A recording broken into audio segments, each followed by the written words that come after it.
Oh, hello. Oh my god. Oh my god, I joined the Discord and Mooten joined. Oh my god. What'd you guys do today? I had a headache all day, so I didn't stream. But now, I'm working on my Lego Death Star. And I'm close. What did you do today? I You man. recovered on my sleep so well. I don't even know what did you just say? Sorry, wait. What did you say? Did I ask what you did today and you said now you're doing Legos. Wait, did you stream this morning? I Oh had no, a it's headache. Sunday. Oh. No. Yeah. Well, Sundays I usually do, but I had a headache. So.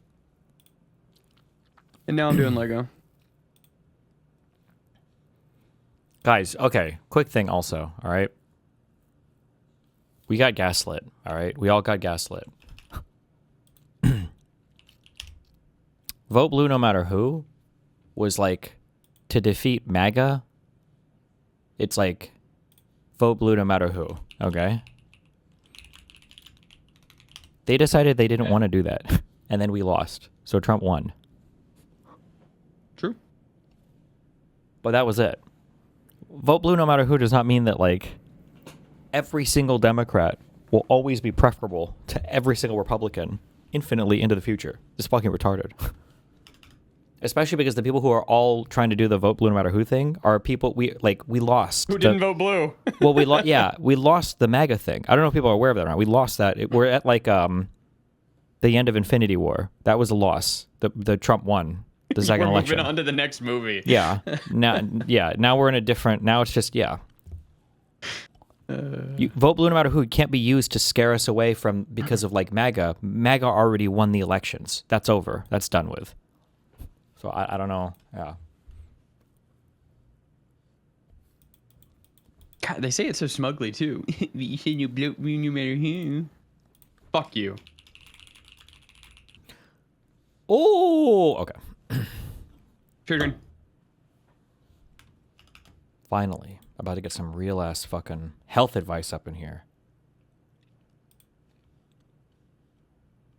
Dr. Mike? Oh. RFK? Oh yeah. Hell yeah. Nearly all the blame on the COVID pandemic and the way it.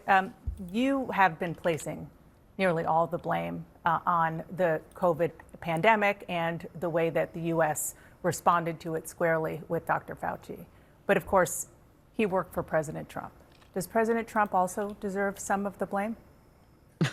Well, President Trump, as you recall, wanted to end the lockdowns. I think the thing that did the most damage to our country was the lockdowns. The lockdowns that shut down 3.5 million businesses in our country with no due process, no just compensation. All of our churches closed our schools. God. And our children are still paying the price for that. And yet we had the worst outcome of any country in the world. The U.S. had the worst outcome of any country in the world? Didn't what was the first European country that showed up in? Was it Italy or Spain or France or something? No shot. I don't believe that. How so? We have the highest death rate from COVID of any nation on earth. Well, let me just say, because I've heard you say that before on the death rate from COVID. It's not accurate because okay. public health experts say that there is a combination of factors that went into that: higher rates of chronic illnesses, which I know you would agree with, gaps to our healthcare system, and misinformation about vaccines. But you just said what I said was inaccurate. What I said was accurate. We had the highest death rate from COVID of any place. I thought this was Fox News for a second. I was like, there are what? other countries that had higher, but You can go ahead. argue about why we had that, but nobody can tell you. I mean, we have, as you say, Okay, hold on.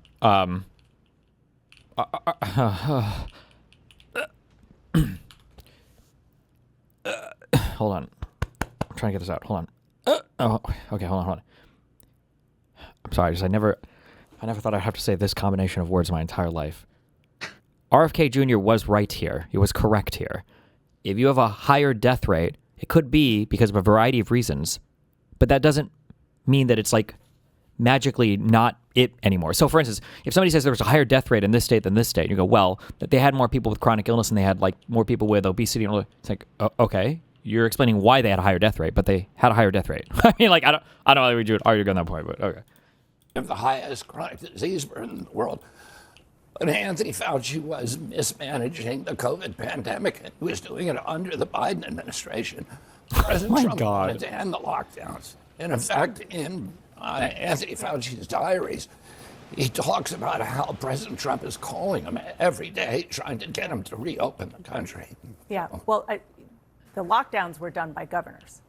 I mean, certainly Anthony Fauci and the president had opinions, but the lockdowns were done by governors, and largely because they were hearing from hospitals saying that their ICUs were overrun and they needed some help while that was happening. Well, that's not true. That's just not true. It is what true. You're saying is not true. No, they were doing it because Anthony Fauci was telling them from the top. You need to lock down. There were ICUs that were empty all over the country, including in New York at the height. I'm asking didn't know that. you, I'm going to go back to what I asked you at the beginning, which is President Trump. And he was the guy. Do you think one of our charge. problems as Democrats is doing what you just did, where you're like explaining how these retards were actually kind of correct in their statements? Because I feel like the Republicans would never do that on their side. So like are you accusing me of just doing a bad thing? Is that what you're saying? No, because it's not a bad thing. I'm curious of like, we have the inclination to be like, oh, what this person's saying is actually correct. But we never get that faith on the other side, so I just don't think we should do that. I kind of understand what you're saying. I mean, like, I'll never be moved. I'll quit politics and do whatever before I move to a position to where I think that like we ought to lie in order to advance our political beliefs. It's just a thing that I'm so deeply uninterested in.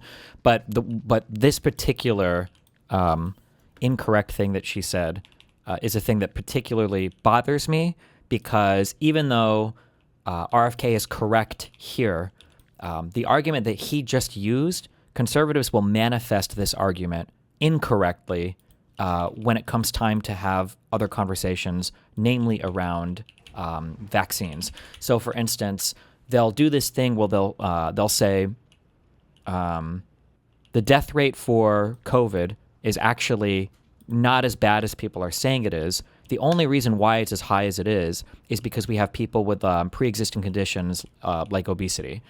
And so they try to use that to like hand wave the need for, concern over COVID and the need for vaccines or whatever, because like, well, they're just, these people have pre-existing conditions. But what you're giving there is a reason why you should be pushing people to get vaccinated, because they do have a lot of pre-existing conditions. Or else they'll die. Yeah, 80% of the country has, or they'll say things like, oh, well, the death rate in this state was only higher because the people there tended to be older. And it's like, you're giving an argument for why those people then should have had even more stringent, vaccines, lockdowns, whatever the fuck they needed, masking protocols, whatever, right? But so I'm especially interested in correcting her misstatement there, because conservatives will use that same bad logic in order to escape like all responsibility when it comes to vaccines or any other type of And you tweeted back in 2024 that he let bureaucrats like Anthony Fauci shut down the entire country. Again, the president was in charge. The president was trying to reopen the country when he left. The country was kept closed for another year, almost a year and a half after that. Let's talk about how to prevent the next pandemic, because there's a lot of litigating and relitigating that I don't think is really helpful to do with regard to COVID.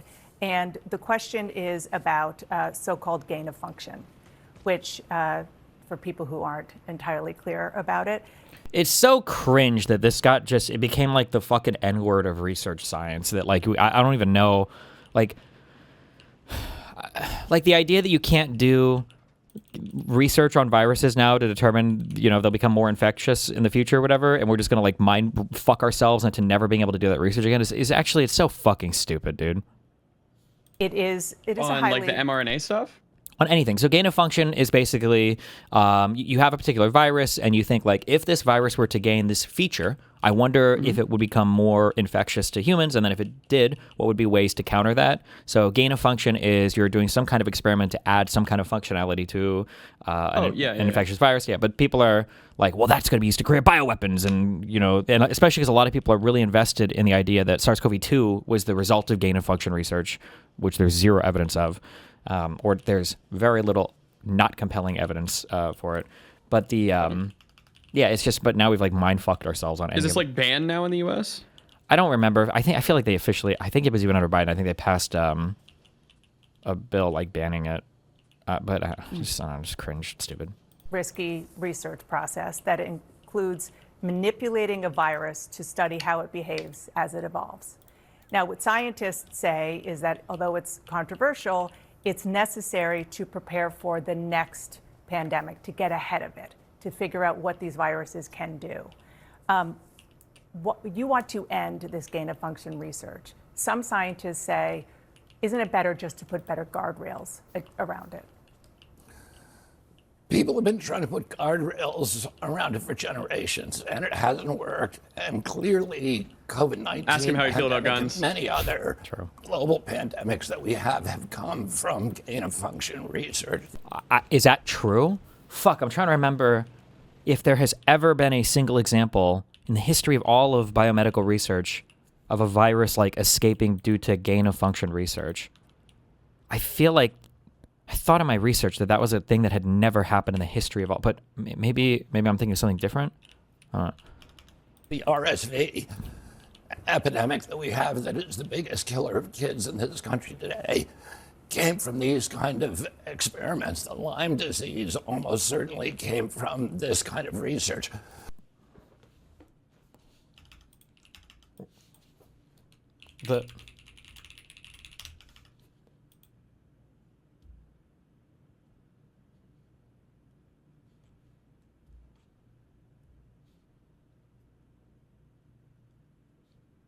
I don't know where my doctors are in chat.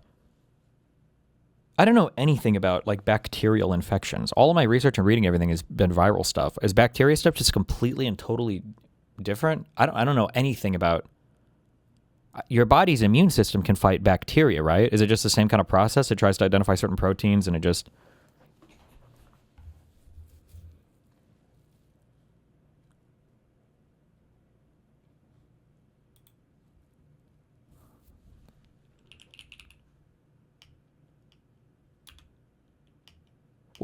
I have never in my life heard this, that Lyme disease came from, the earliest known evidence of Lyme disease was found in Oitse, a 5,300-year-old mummy in the Eastern Alps near the Italian border. I have never in my life heard this claim ever, that Lyme disease, is Lyme disease the number one killer of kids? Is that even true? I don't. Pandemic and many other global pandemics sure that we it's have come from gain-of-function research. The RSV. Oh, he says RSV. Sorry. Why did I hear Lyme disease? Okay. If you go back, he did say Lyme disease. He might say it next, but maybe he's just speaking randomly. Okay. Respiratory syncytial virus, or RSV, is a common respiratory virus that infects the nose, throat, respiratory tract. Epidemic that we have, that is the biggest killer of kids in this country today. Biggest killers of children in USA.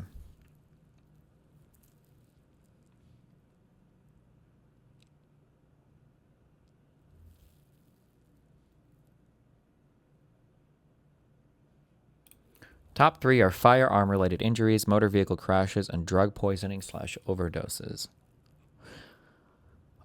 Okay, I'm totally ridiculous right now. One thing I really wish that they would change is we really need a children bracket for age, and then we need like a teenager or something. We need a different word, because conflating children with like teenagers like fucks up so many different types of conversations. It's so fucking annoying. When you're talking about deaths, for instance, in a war, and people say something like, 30 or 40% of the people killed were children, we always use, in every document I've seen, we use a Western definition of children. Sometimes, not that it's good, but like, people like the Houthis and stuff will put assault rifles in young boys' hands at 9 years old. By 14, 15, 16, these people are, you have a gun, you run around, you shoot and you kill people. They can do it about as well as an 18, 19-year-old. But I think there's a different type of thing. There's a different type of person at like 17, and there's a different type of feeling than like a 6-year-old baby, like it's a different thing in kind. And because I just read that firearm thing, somebody go fact check me if I'm wrong, but like I think we've looked up the firearm thing before, and I'm like, are firearms really the #1 killer of children? And it's like from 0 to 15, the amount of firearm deaths are all like very, very, very, very, very low. And then it's like 16, 17, it spikes up dramatically. And I was like, okay, well, that kind of makes sense for people that might be like gang involved or gang related. Like this is probably the age where it starts to happen. But when you say like firearms are the #1 killers, is the #1 killer of children, you're thinking of like 3-year-olds getting shot. And it's like, well, that's not, I don't think that brings to mind the most accurate statistical picture of what's going on, I don't know. Came from these kind of experiments. The Lyme disease almost certainly came from this kind of research. So, and the scientists who you say are experts. I don't think I've never in my life heard that claim. I've never heard that claim in my entire life. I don't believe that at all. Are making the argument that this is necessary for pandemic response cannot point to one instance in history where research that came out of this kind of experimentation has actually provided us something beneficial. So how do you prepare then? How do you prepare for the next pandemic? I mean, that's literally part of your job now, because experts think it's going to happen within the next 10 years again. Yeah, I mean, I think we did virtually everything wrong the last time. So what about now? The principal thing that we need to do is we need to keep the gyms open, and we need to get people eating all organic food. The biggest issue, the reason why people were so sick during COVID is because we closed all the gyms, and we all know that sunlight is a big disinfector, and if we just have more people outside in the sunlight, then they would have all been healthy. This is unironically their arguments. We'll see what he wheels out here. listen to what's happening to doctors on the ground. There are 15 million frontline physicians around the world. They're mainly now connected through the internet. We can tell on the front lines what's working and what's not. If we had listened to those doctors during the COVID pandemic, we would have saved potentially millions of lives. What? So there are doctors that treat patients, and then you have people that work in research. Okay, like people that treat patients can give you like good starting points or insight, but an individual doctor is not going to be able to tell you like this is always going to be the best treatment, or I can speak over a large degree of cases, or like I don't even. This feels so fucking retarded to say. Like medicine and doctoring is not somehow immune to like biasy or ordinary scientific good practice research processes. Like you have to collect data from a wide variety of people. You got to see how it works in a wide variety of people. Like the idea of like we just need to call the doctors and check them, especially because, and I'm not pointing this out, but I will now, especially because when he's saying this, what he really means is there are a few doctors that he likes, and there are a few doctors that he trusted who are telling them to all fucking drink hydroxychloroquine, and that was going to be the big savior for COVID or whatever, because he found a few that gave him opinions that he liked. There were therapeutics out there that were working. There weren't. There were doctors that were having no deaths from COVID. That's and not treating, true. In some cases, thousands of patients. That's not true. And we weren't listening to them. Instead, we were doing the opposite.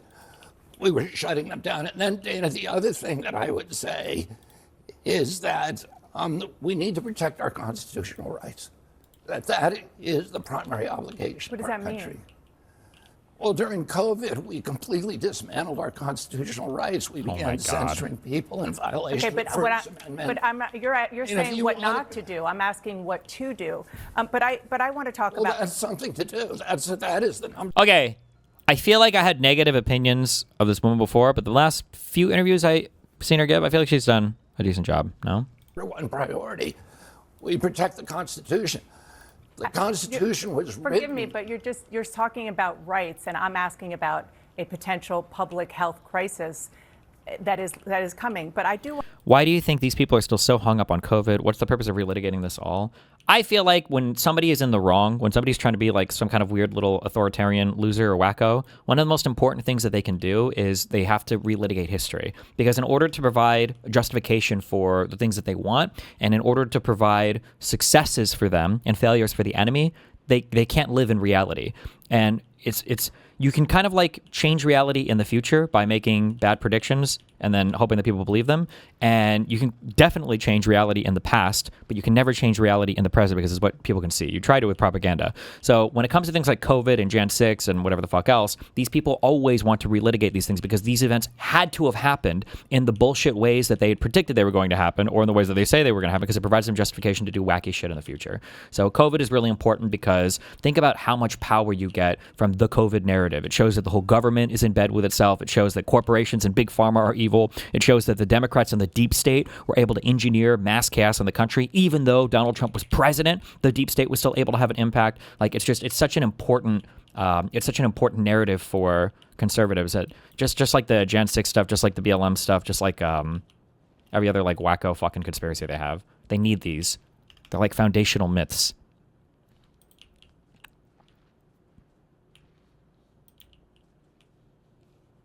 I agree with you with respect to rewriting history, but that is the exact same logic for why libs don't let January 6/false electors go.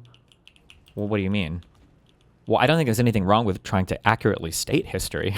And I would say that that's different than trying to rewrite history, no? And one of the mistakes we made in the last time was suppressing those rights so people weren't being heard. The doctors who were saying you're doing it wrong were being marginalized and vilified. Yeah, and because again, I really want to move on, but yeah, you were saying you were yes, I do. You were part of the problem. No, I wasn't part of the problem. There was absolute press malpractice. You weren't allowing your Mr. job, Secretary, your job is a fierce skepticism toward authority. Oh my yes, God! You were beating my up job on people is also who were dissenting. No. Okay, you want to sit here and attack me, or do you want to have conversations about public health? I'm not attacking you. I'm asking questions about how to prevent the next pandemic. She is so bad at this. I don't know what you mean. I totally disagree. I think having a guy fighting on the news channel is infinitely better than just letting them answer their slop lies and then move on to the next thing. I'd much rather see. 100%. Yeah. And I'll tell you. That's what I'm trying to do. But I also don't want to use this interview to allow you to say things that aren't entirely true. You're talking about therapeutics, fine. It is also factually true that the COVID vaccine worked. Yes. The COVID vaccine prevented deaths. And the number one bullshit ass question that you can always ask these people, and it is the killer question, and they will always answer in a predictable way. So if you're ever looking for an easy fucking own, is when somebody says, I didn't trust the fucking new mRNA technology, and so I didn't get the vaccines because I thought they were experimental, is all you have to do is agree with them, say that you felt the exact same way. That's why you got the Johnson & Johnson and not the Moderna or the Pfizer, and then ask them if they got the Johnson & Johnson, and they'll say no, and they'll have no response. Like, wait, so was it the mRNA new technology that you didn't trust, or was it all vaccines now that you don't trust? Data upon data upon data. Let's talk about the measles case, because this is something that is happening as we speak. The cases in the U.S. vaccine protected children. Did the COVID vaccine protect children? It did. I mean, it did. It's not. Getting sick sucks. You just generally don't want to get sick. It's just a shitty experience. You don't want to get sick. I don't know why that's so hard to understand. If you want to, when people talk about diseases sometimes, they exclusively want to talk about like the death rate. There's more to getting sick than just dying. Like if you can avoid getting sick, generally that's a good thing. I think that what I have talked to scientists and doctors You've talked about. to scientists. Can you show me one study? Yes, I can. That shows that I can. Children were protected by the COVID vaccine. I can tell you that that vaccine did more good than harm to children. Can you show me one study that shows that? I can tell you that when it comes to the vaccine, there have been studies that show that because of vaccine disinformation, there could have been 100 to 200,000 lives in the U.S. saved. but because people didn't get the vaccine, that's why. I'm not saying that it entirely. Now, the really hot take is something. Never mind. You Let are me finish. saying There were a lot of people that died because they didn't get vaccinated. That is true. nonsense. You are saying something that you cannot show me Okay. a single study. I am that not says saying that. nonsense. You I are am talking what Excuse somebody me. told you. Excuse me. And you Let me. cite me the study. What study? No, what Cite studies me are the you study. talking about? You're talking about studies that actually don't exist. True! I want to talk about. Cite me the I am study not- that you're talking about. If I am you not say here you've to seen defend- studies, cite me the study. This is not productive. I am not here to defend all of the. Let me You're finish. talking nonsense. Let You're me making finish. assertions you can't support, and then when I call you on them, you're telling me that I'm arguing. Okay, with do you want to talk about assertions that you can't support? I'll get there in a second. Let me just say, Got for him. the record, that I am not saying that the entire way that the COVID reaction was accurate. It was a scary time, and people made mistakes. Absolutely. Oh, thank you. One of the most important things that we've lost is people can never make mistakes. This is true everywhere because everything has been fucking amped up to 15. Like it could be my personal life, it could be a corporation or some platform, or it could be a politician or whatever else. Nobody ever can like make a mistake or be incorrect on something. It's always got to be some like fucking malicious, malevolent, evil, plan or whatever. Fucking just horrible, terrible shit. You know. Absolutely. You Let me were finish. scaring people Why are you saying that? because that was the job. Oh, SFO, I'm pretty sure we're past the time on that. Do you recall that period of time from December 2020 to August 2021 where the vaccine was not yet authorized by the CDC for non-emergency use, and a bunch of people said when they fully authorize it, we'll take it, and almost all of them walked that back after August? I remember saying at the time, in 5 years, are you going to take it? Or in 5 years, would you trust this technology? I think 5 years is the thing I gave. And then, yeah, that came and passed, and yeah, people don't trust it. It's so stupid. Absolutely. You Let were me Just let him not finish. trust it. people Yeah, well, yeah. Why are you saying that? because that was the job of CNN. Okay. Was to put okay, the stop. chyrons up Okay, about how stop. many people are We dying. were trying to To be, get people we to were comply. listening to the leaders in this country, including the president, who had a daily press conference True. explaining what was going on and trying to listen. Were you listening I to want to the talk to scientists, measles. actually? To the vaccine skeptic retards, she will look dodgy and flailing. The only real way to talk to them is either overwhelmingly mog them with science while calling them retarded, or just calling them retarded and not engaging their conspiracy arguments. No, I mean, like, I think there are better ways that she could be handling this conversation, but the way she's handling it right now, even if she doesn't convince a single person on the other side, at the very least, people on the left can watch it and go like, okay, yeah, this RFK Jr. guy is like, they're kind of like screaming at each other. Rather than She's fighting. Yeah, rather than him coming onto the show and then laundering a whole bunch of crazy right-wing conspiratorial fucking lies, and then her just like sitting there and passively accepting all of it. So I'd much rather the fight, even if you look wacky to the other side, than the tacit acceptance of all the insane shit that they try to say. Actually, were you reading the The science measles, yourself? the measles cases in the U.S. just reached a 35-year high. The second Measles aren't even bad for year you. in a row, 93% of these cases are among the unvaccinated. The outbreak is happening on your watch. And even before becoming HHS secretary, for years, you have been one of the leading voices questioning the efficacy Oh, you of can't ask vaccines. questions now? Do you accept some responsibility for this measles outbreak? Absolutely not. First of all, this is an international outbreak. So Oh my and we're God. doing better at handling it than any country in the world. Mexico has 15 times the amount of measles per capita that we have. Canada has 4 times the amount of measles. England has 2 times the amount of measles. Did I cause those measles out? The funny thing is, the MAGA movement was infectious to so many different parts of the world.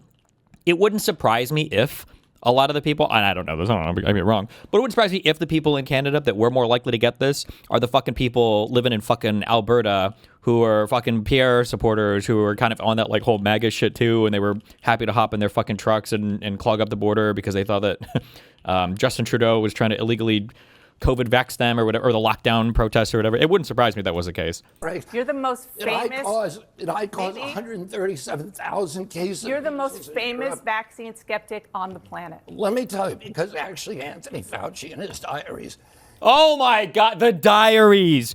Are you serious? This is the level of political discourse we're on? What was it? What were the diaries of the NIH secretary? Give me a fucking break. Holy shit. Answers the question about why we're having a measles outbreak right now. The reason we're having a measles outbreak because of the COVID lockdowns, because people didn't, like children, during that period did not get vaccinated. And in his diaries, he says this is going to cause...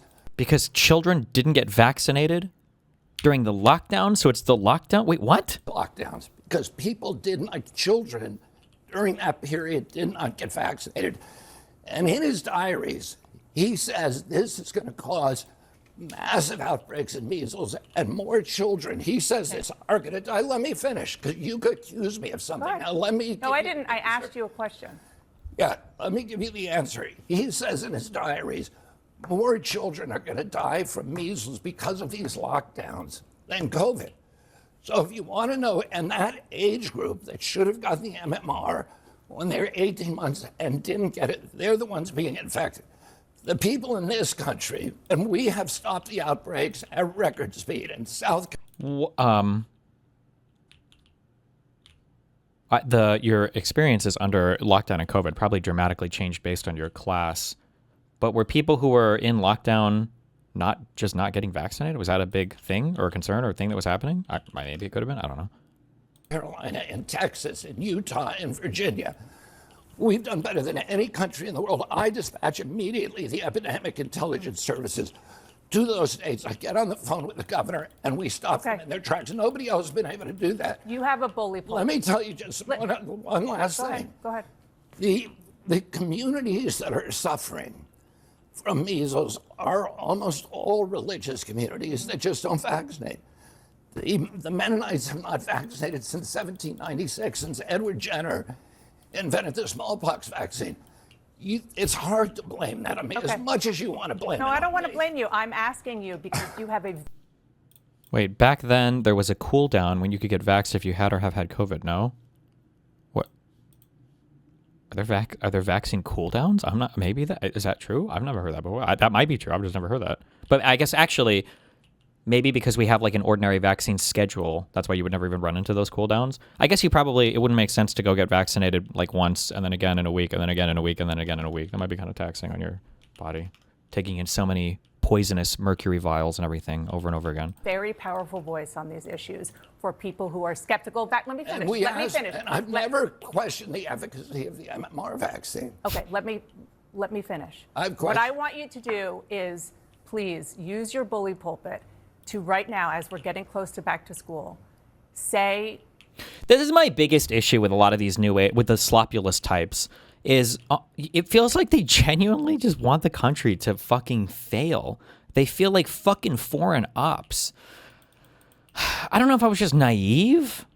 Maybe I was too young to understand, because you got to be careful you don't fall into the trap of like, oh, this is the first time ever. But I didn't get the same feeling that like conservatives hated the country. I guess like certain parts of the country. Like Tea Party members? Well, the I don't remember who I had on before who was talking about the Tea Party, but the early Tea Party was significantly different than than what that became. Like, and again, maybe I'm biased because I was conservative growing up in it, but like the really early part of the Tea Party really was like, we need to be more fiscally conservative. Republicans are out of control for spending. I do think there was a bit of like anti-war sentiment that was kind of like bubbling up there because the Iraq stuff had gone so bad. But that Tea Party movement, it was like Gamergate for conservatives. It got hijacked real quick by the most loony fucking people on the planet. But even the loonies, I don't think they hated America. Yeah, I don't know. Yeah. Point with them. When I listen to these people, the problem is that like it's just like it is such. Like, people thought we lived in an idiocracy, and then as a result of that, we, like, voted in an actual idiocracy. Like, RFK Jr. is I'm sorry, he's not even retarded. He's a fucking scammer. The guy serves as, like, an expert witness for people on, like, bullshit pharmaceutical cases, and he's done this for, like, decades. The guy goes to fucking the island of the American Samoa or whatever the fuck, and he does anti-measles vaccine speeches there, and then, like, 2 years later, everybody's getting the measles there. Like, he's a fucking charlatan. He's an actual degenerate piece of shit. And the fact that these are the people leading the country, I don't know, like sometimes there's like people where it's like, God, I really think you have fucked up ideas for the country. And then there are these other people that are so ideologically driven, and it Yeah, it makes me feel like they fucking hate this place, and they're like not. I don't know. They're like either trying to loot, or I don't know. It's a crazy, like, being on this team it doesn't feel good. Are you willing to say to parents who have not vaccinated? How much money have you sunk into your political activism for canvassing? For all together? I don't know. The upward estimate that I gave was like $1 million after everything, after time, after all the different events we did, after all the over like 5 years or whatever, maybe, between all the hotels we booked, between between everything, I would say, between the payments to people, between but I don't know. I have to go back and tally them all up. It's probably closer to like 500K, but I don't know. I have to go back and check them. Their kids, that they should vaccinate their kids for measles because it is safe and it will help them save their children's lives. We tell people on my websites, my public Right now, pronouncement, I'll look say into the it right camera. now that parents should get their children vaccinated for measles. A measles vaccine is effective.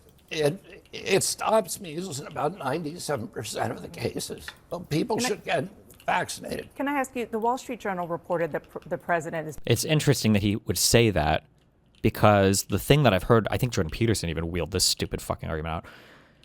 It was either, I don't know if he used this argument in the past, but conservatives used to say that, like, vaccines are 100% effective. And when you have these things that aren't 100% effective, it's not a vaccine. That was one of the arguments they gave for why it's not a vaccine. And it's just like, ugh. It's the same with Hassan. He tells his viewers not to vote because he hates America and wanted to give Trump the best chance of winning. Well, Hassan is a different breed, because I'm assuming for a lot of it, it's like psychologically driven, like narcissistic would be my guess. For like DSA voters, for like the average socialist voter, I would assume that these people are trying to do what they think is in the best interest of the United States.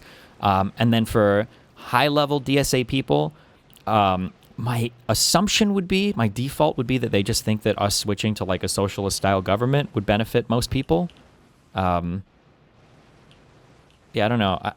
Maybe if I did a lot of reading or research on these people, maybe I would come to a different conclusion. But it's just, these people are like, even like the ideologically driven, like the socialists, even like your, maybe not Ryan Grimm, but like your Crystal Balls and your Kyle Kalinskis, even these people are of a difference in kind to like the actual, just like the scammer administration that we have. It's not even like the crazy detrimental political views that they take that hurt the United States compared to the rest of the world. It's the fact that they are personally enriching themselves so much to an unfathomable amount.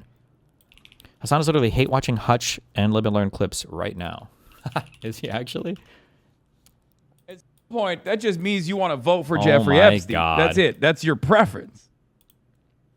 You're just pro Jeffrey Epstein, like pro voting for him. Maybe you're pro his platform, which I suspect is. Goes from talking to Francesco Hong or whatever to to watching Live and Learn clips in Wisconsin. Good job, buddy. pressuring you to conduct studies probing the link between vaccines and autism. Is that true? Did you say probing? It's got to be especially hard too. One of the things also that we have to give ourselves credit for, and it is difficult, is that like if you're fighting on like the lib left side, you're not only fighting against. In some ways, you know, the terrain is beneficial because I do think that being honest and having the best ideas is a benefit. But in other ways, you're fighting from behind because in some ways, institutionally, like your MAGA people, and I think your lefty people have some benefit. I mean, institutionally, obviously on Twitch, all of your social media platforms seem to heavily skew in their direction, right? TikTok was like blatantly Chinese propaganda driven for a long time. You have obviously Twitch, I guess, as a huge favorite given to the weirdy, tanky types. And then you've also got like foreign propaganda as well. Like people in China or Russia obviously love to see people like Hassan succeed. It wouldn't surprise me. I'm sure there are like pretty big bot arrays that work to boost their messaging and everything else. I was going to go over a thread earlier. I don't know if it's the case in every one, but there was a thread here. What was it? I think it was this Professor Dave post. And it's so interesting that when you look at some of these people,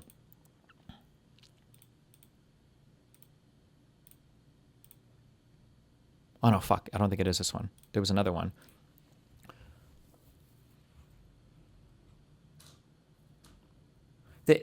One of the top comments I remember seeing in a thread was it was like, when you think the Majority Report is doing anti-Semitism, that means you guys have lost the plot. But when you click through to these people's accounts, so many of them are either hidden or they're like or when you dig through and you look at where they're posting like r/Palestine. They're posting on like the deprogram subreddit. Like the amount of infectious spreading and brigading and shit that these people do is fucking crazy. It's insane.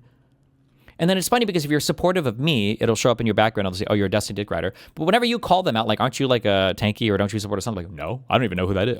Has a who? Has a what? I don't know who that is. And then they like post on all the tanky subreddits. Like, really? Yeah, I don't know. It's wild.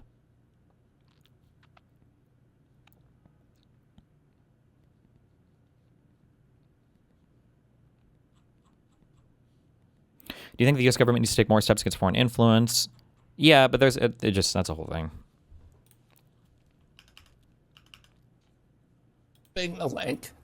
I'm just quoting the Wall Street Journal, that the president wants you to go further to probe the link between autism. Oh, sorry. The reason why I brought up like all of the systems that you're fighting there is because if you look at Live and Learn, for instance, Soy Pill, we know he's actively fed stuff from like Kilo and Gistigal's community. So we know that Soy Pill gets talking points from those people. And you know those same people also feed talking points to Hassan. So now if you're Hutch, you're on a show called Live and Learn, where IRI is not fully plugged into like the dramatic orientation of things, which is fine. But Pisco is macro politically retarded, and the Soy Pill is fed all of like the weird propaganda talking points from the Gesticular people, and then Hassan is going to be publicly watching and viewing and boosting all of the Soy Pill and Pisco's talking points, while also attacking Hutch across spanning multiple platforms from Twitch to Twitter and maybe YouTube comments as well. So that's like it's always a huge uphill battle, no matter where you're at, because these people can hit you on so many different levels. It's crazy. And vaccines. He certainly does. Okay. Now, have you talked to him about medical research that have studied this for 25 years and found no link between autism and vaccines? Uh-oh. And just this is my question here, because I don't want to litigate that. My question is, why not, because you are HHS secretary now, Oh, what was this? why not study what could cause autism, which scientists do believe starts with fetal brain development? Why not? What does that even mean? Well, maybe I'm being harsh, but like, that wouldn't technically every single possible thing start with fetal brain development? But maybe, yeah. And even though he's our boy, Josiah hits them up with donos that's sometimes against Hutch's point. Maybe, I just don't know how to convey like different macro political ideas very well. Maybe because I'm not like an ideologue, I guess. I'm saying that like as a slur, but like there's strength to being an ideologue sometimes. But like I don't think that, again, I'm still of the point that like Pisco and Josiah are not people who are like oppositional to us or who are like against our political mission or whatever. I feel like there's a macro political game that they're not seeing sometimes. Yeah. Do some studies on that, whether you're an environmental lawyer, whether there are environmental factors that go into contributing to a predisposed genetic situation. Well, let me say this first. We're doing all those things, and that's one Why do you have overzealots blocked? He thinks you're ducking an IP debate? I don't know who that is. Is this a big IP debater? of the ways that we found Tylenol. There's 73 studies out there and linked Tylenol exposure during later pregnancy and during the perinatal period to autism onset. Also, wait, okay. Overzealous is massive. Okay, I'm scheduling another debate with the last nice guy I talked to about pro-pally shit, who was mega pro-pally. Do you reschedule those COVID duders? Yes, I DM'd one. They didn't even know, I guess, that we'd agreed to that one time even, so I don't feel as bad. We didn't miss it, thankfully.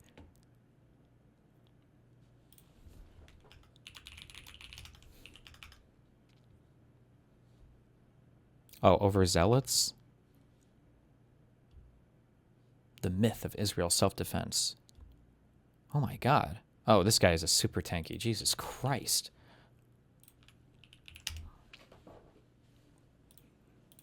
We've got the myth of Israeli self-defense, with my blue hair and everything based. How capitalists put words in Che Guevara's mouth.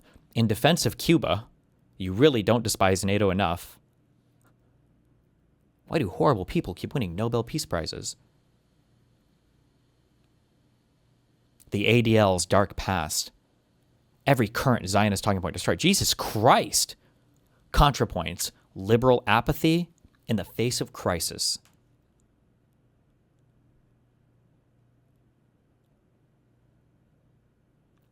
I feel like... Actually, I'm right on this. Sorry, I'm going to stop hedging, okay? Nobody likes Jews anyway, so it's not like I get brownie points for it. I get mega sus when I see certain thumbnails. I think people really try to get Jewish people looking like that one settler dude. Oh, yeah. Like the inbred guy. Yes. I think they really, really, really try to do shit like this. They also try to get him to look like the scheming guy. Yeah, sometimes that too, yeah. Wait, hold on. Quick snark flare check. Are you going to reschedule it to a date so that Peter Miller can join? Maybe. I mean, I sent Peter a DM. I don't know when he's going to show up. But I read about half the guy's book, the Alina Chan book, and the Matt Ridley book, because that's all I had time to read the night before, because I didn't know I thought we were going to do the debate. But the book is decently well put together, so it's very surprising to me the conclusion that he ends up with in the end. Like, the most surprising thing to me is that I think I mentioned this already. It's like the second to last or third to last chapter, I think, where he says, here's the strongest case for lab leak, and here's the strongest case for zoonotic origin. Hi, Destiny and DGG, RFK here, just asking questions. First, what did happen? Okay, based. The theoretical case that he puts together for zoonotic origin in the book is basically my argument almost directly. So By zoonotic origin, you mean lab leak? No, zoonotic is an animal from animals. And so at first I was kind of worried. I was like, oh shit, like this is well, if he knows my argument directly, well, what is his response? And then when he puts together the strongest argument for lab leak, it's really just like a bunch of like, isn't it kind of weird that this guy said this in the diary, and isn't it kind of weird that this guy says this here, and isn't it kind of, and it's like, this is the argument that they have on the other side. I don't know. It was very, very weird to me. So I don't know. After reading through what I did of the book, I felt pretty confident. And then I also still feel like people get into, like, I appreciate that they detail, I guess Alina Chan is a microbiologist or a molecular biological researcher or whatever. So I appreciate that they dive into the molecular biology a bit. But even on that, they seem to miss some things, which is curious to me. So, like, I think there's a logical fallacy on one thing, for instance. So we spent so much time reading about the FCS, the furin cleavage site. So people say things like, isn't it strange that this virus has this thing that makes it highly infectious to humans? And it's like, well, I mean, let's sit back and like logically analyze this for a second. If you have all of these viruses that are going from animal to animal or trying to evolve or whatever manages to escape the animal population into humans is going to have something that makes it exceptionally suited to infecting humans, right? Like, we would expect that. Like, it'll be quote unquote odd compared to the totality of these viruses, but like, we would expect there to be something odd, because if there was something normal that could infect humans, then we would just be getting infected by it all the time. So I think that argument is a little bit strange. But then it's also, one thing that would be mega sus to me is when people dive into the specifics on things and then they selectively mention things. So they detail a lot about how there were no other, in the taxonomic thing, I think the most particular taxonomic class that SARS-CoV-2, the virus, belongs to is the SARS-CoV family. And they go through painstaking detail to point out that there are no other SARS-CoV viruses with a furin cleavage site that bisect the S1 and S2 junction, blah, blah, blah. So this is like a really good argument for why we think that this could have been engineered in a laboratory, despite all of the other problems with that argument. But they never seem to bring up the fact that that the insertion of that furin cleavage site is done like out of frame, like it's out of the 333, the codon framing, it's inserted out of frame, which you would never, ever, ever do in a lab. But then they're very keen to bring up like alternate ways to code for arginine that only show up in humans, or 20% of the time they show up in viruses and they're more likely to show up in humans. But they'll bring up these things. So I don't know, when people dig into like really specific arguments about things and then they leave some things out, then it makes me feel like there's a little bit of bias going on. So like, I would be curious, why did you leave out the out of frame insertion stuff? Or there's parts in the book where they talk about how the early research papers for SARS-CoV-2 leave out some distinct characteristics of the virus. But then when you look up the two early research papers that they cite, the papers seem to be like focus more on an epidemiological thing, like how does it spread, or what do we think people should do to try to, make it so this virus is less infectious or whatever. And they're not really diving into the architecture of the virus as well. So I don't know. There's a lot of, but these are like really, really in the weeds things on the debate. But I would like to have the conversation with them. I think it would be interesting, and I could finally fucking use all this stupid viral shit that I've read in the past. But okay, hold on. Bat signal? What's this? Continued building these massive private settlements right. Okay, I was probably going to try to do this by myself. I'm doing like a call to action here, okay? I need anything you got on anything. I'm saying anybody who's followed the Destiny shit since the beginning. Anything you've got of Destiny harassing Jerry or Pixie or any of the people who reported him. Okay, anything you got on that, I need that sent to me. You can send it to my email. You can send it to me on Discord. You can join the Discord. Try to put it in one of the channels, okay, the Gen Chat, or tag me in content links or whatever. Anything you got on that, any instance, looking for clips specifically because the YouTube was taken down, or all the YouTube VODs were taken down, can't be searched anymore. Okay, I need all of that stuff. What else do I need? Any clips you can find of Destiny talking about what he knew with regards to the Rose timeline. Anything you've got from basically like before this year, okay? Continued building these. Okay.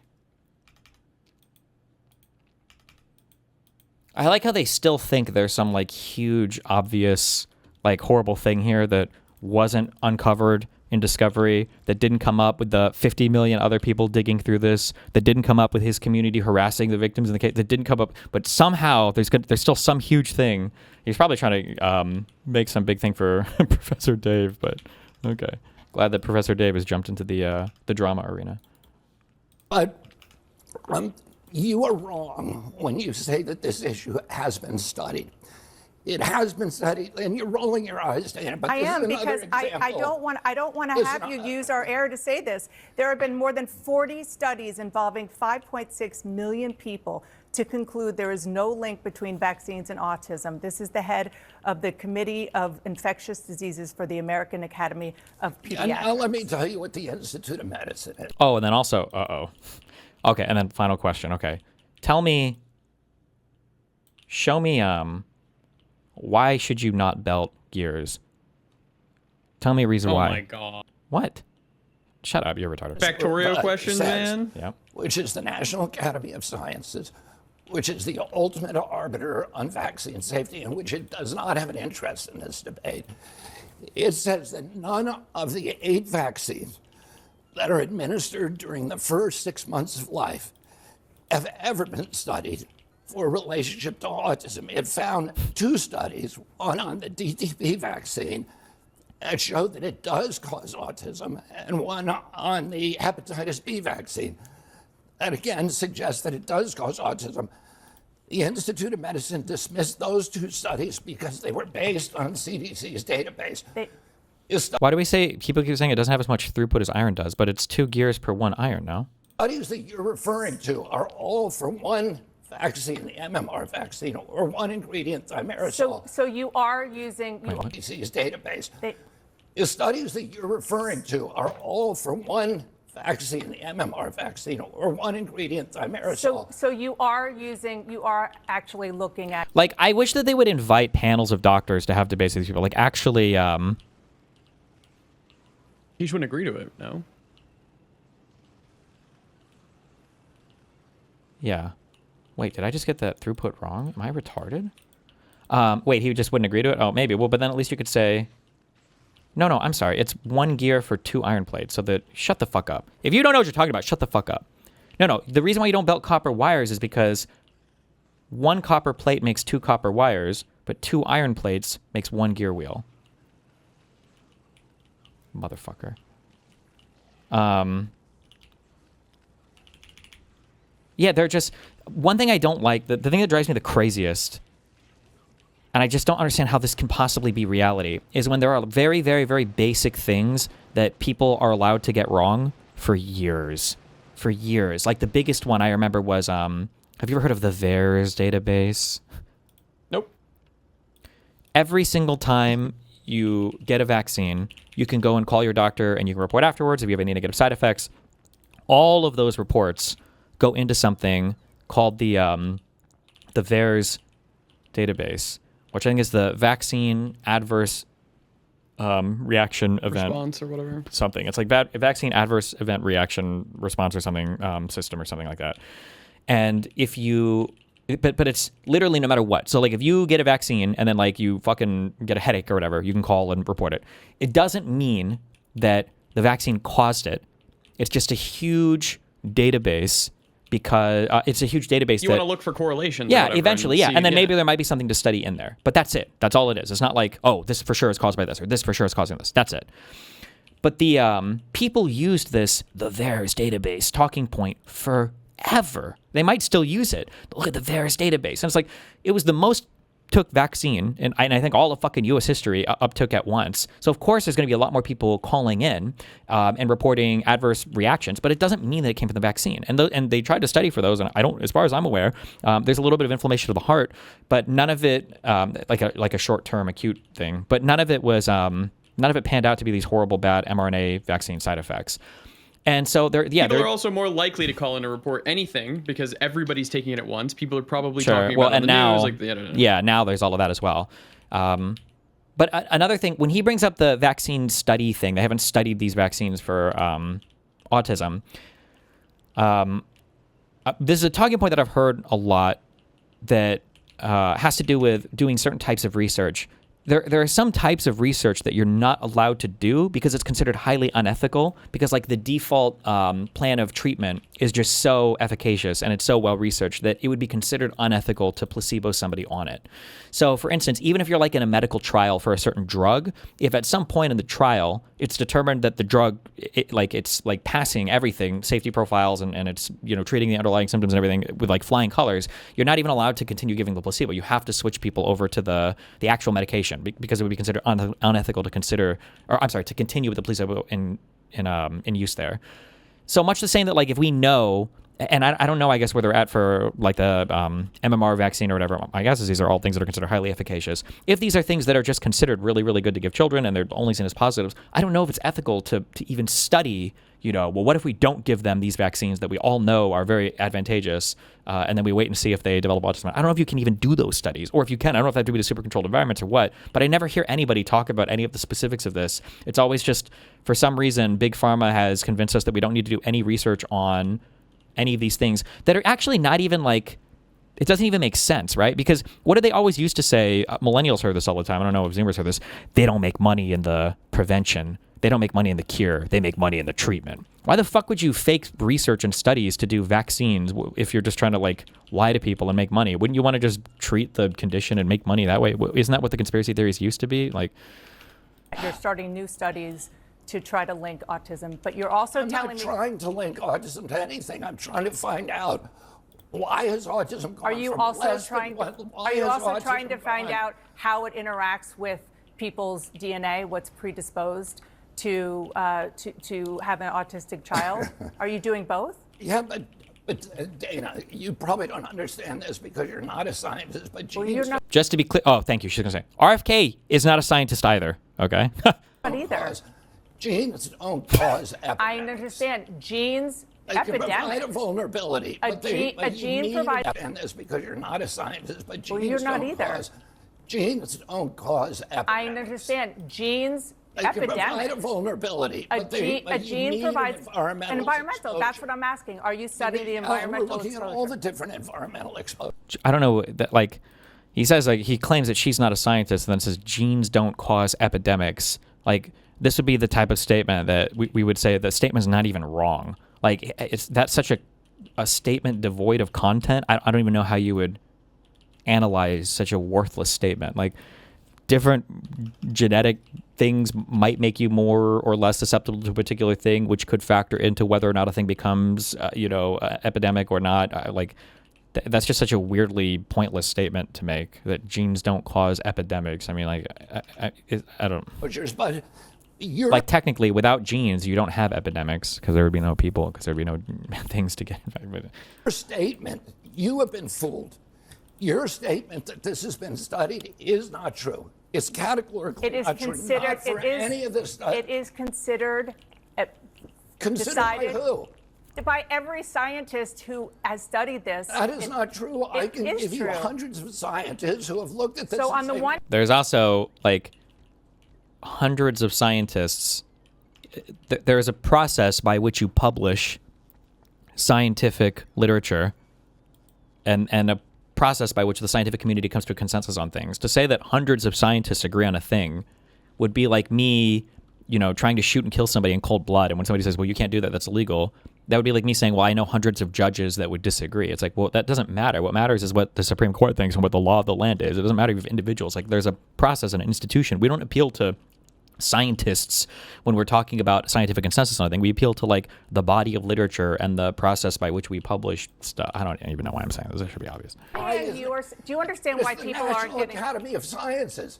What greater authority Do you have than understand that? why people are not getting measles vaccines? Because they're hearing you say that it could You're cause trying autism. to change the subject. I'm not. It's very much Yeah, you are. related. Show me one of the studies that's been done on the first 8 the vaccines during the first 6 months of life. You will not find them. The National Academy of Sciences So say if that's they the do not case, then why are exist. you telling people to get the, The measles people, vaccine? because Nope. that is one of the vaccines that has been studied. Okay. It's the only one that has been studied. Do the you want only people one. to get the MMR? It's also crazy. Like, you got to consider, we got real lucky. These things ended up just by chance being super safe, I guess, that none of these things were ever studied, but somehow there's not like mass death resulting from, I guess, people getting injected with random shit all the time. vaccine. Yeah, I said that already. Okay. So I know you're flustered now, and it is. I don't. Dr. Dan Wilson is almost certainly making a video about this as well. Speak Destiny. I don't know what the speak at the end means, but I hope that guy doesn't hate me because of Professor Dave. But I'm not frustrated at all. because I people am have frustrated. been She's honest. not The flustered. reason I'm frustrated is because you repeat you things are and the the experts say HHS. yes. You are the HHS secretary. I also, it's funny to me, like how woke anybody can be, how internally woke anybody can be if it's like their side, because this guy, RFK Jr., would be subject to endless fucking ridicule if he was a Democrat and this was his voice and he was supposed to lead us on medical shit. It would be endless ridicule. But because he's a conservative, they've all like found their inner wokeness and realized that they need to come together and defend this guy, and that making fun of his voice and everything is mean and unethical.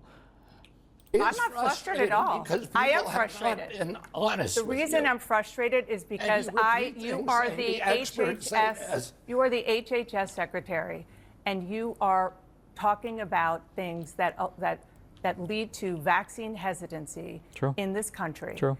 And it is something that causes problems for people Let me when ask there you. is not anything. Let me ask you something. Let me ask you Do you something.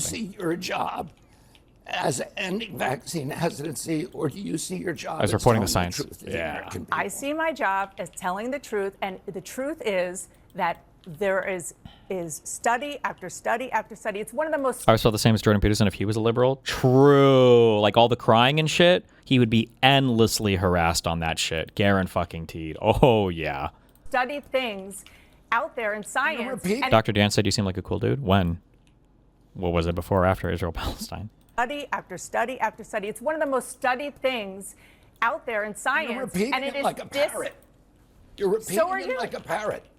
So are I've you. actually read the science. You- Let's you and don't I wanna- you come don't back wanna- here and debate the So science. I'm not debating this with you. Of course you won't. No, 'Cause because you just- I'm not all you debating know how to also- do is Oh. repeat things that people. All you do is lie. Is that what it is? All you do is lie about me? Is make fun of me? Wait. Oh, no. All you do is talk over me. All you do is talk over me. All you do is talk over me. Oh, my God. Link me that one. That's the streamable I need right now. People told you and say, trust the experts. That's what you did during COVID. Now we know that Anthony Fauci, who was the expert, was lying about everything. You know what? Okay, hold on. I do need to ask you guys this.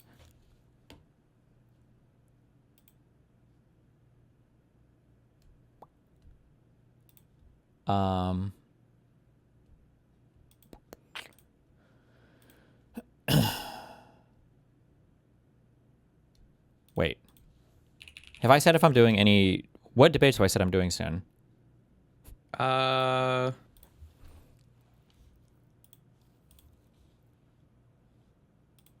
You did the Dinesh one. Do you have the Kyla one in Vancouver? That's in September, right? I don't remember. Fuck yeah.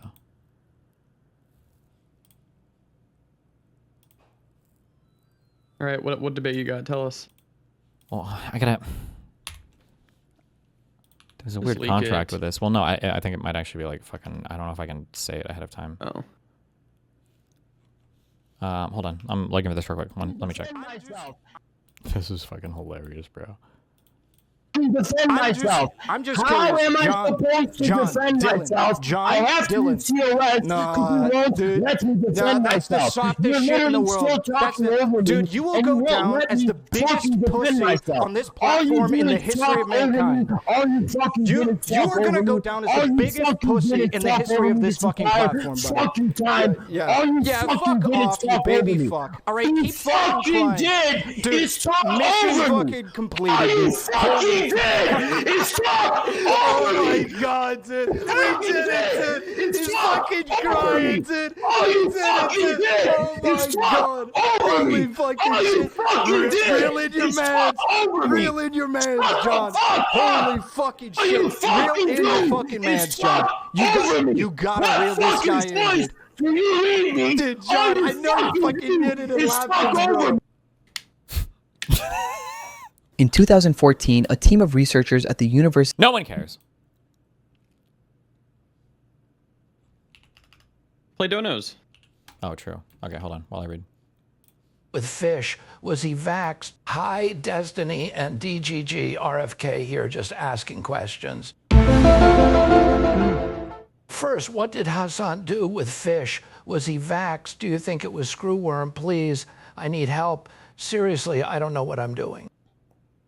How do I make friends when I get along best with LGBT leftist artists? But I love AI, and they all hate me for that. I have lost 10 ARLs due to this.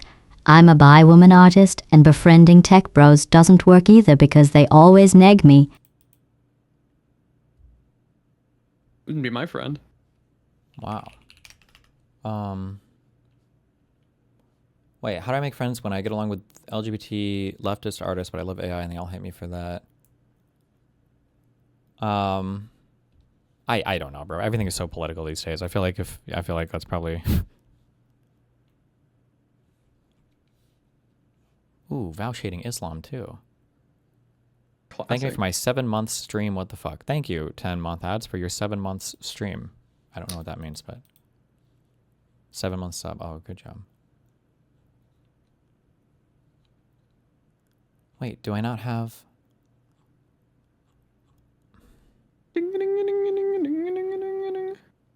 Shut up.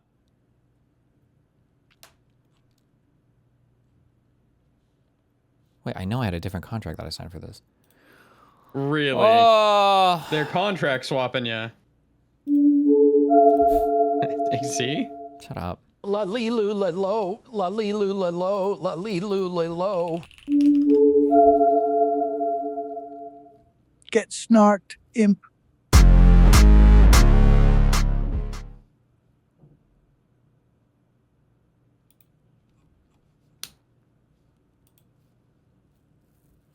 Okay, let's assume that I have a big debate with a conservative figure. What are the prompts that I should want to use for that debate? What's the debate over?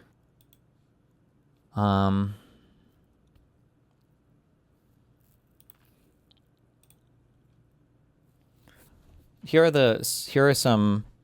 They gave me suggested prompts, or to give me an example of like the types of stuff they're looking for, and they wrote that. Hey, Precious, it seems like you don't want me anywhere near you.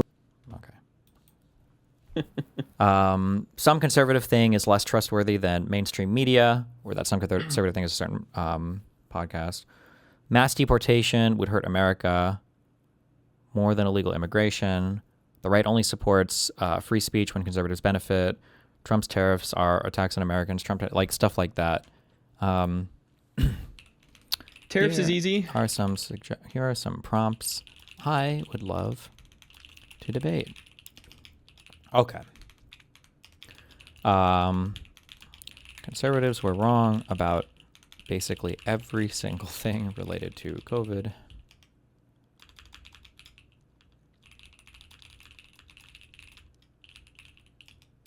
What else do we got? Iran?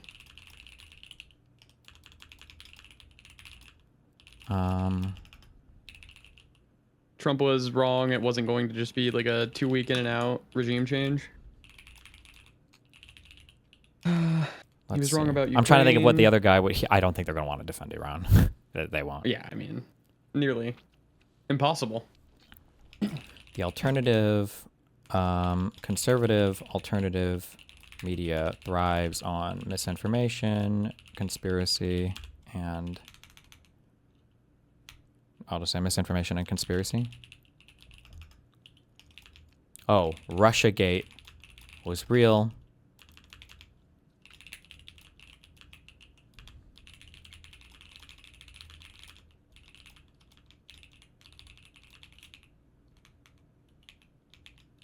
Hit him with the Obama, or sorry, the Biden was the best president of our lifetime.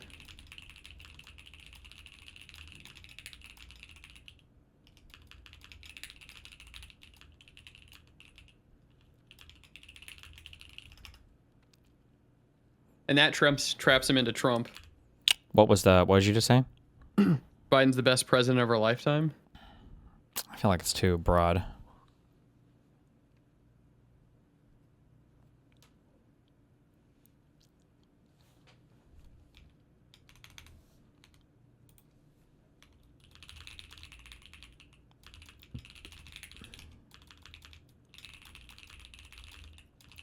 Voter fraud in 2020.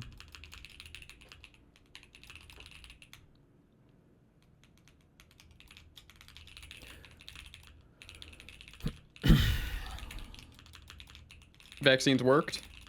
Yeah, I got that under the COVID thing. Oh, you already got that.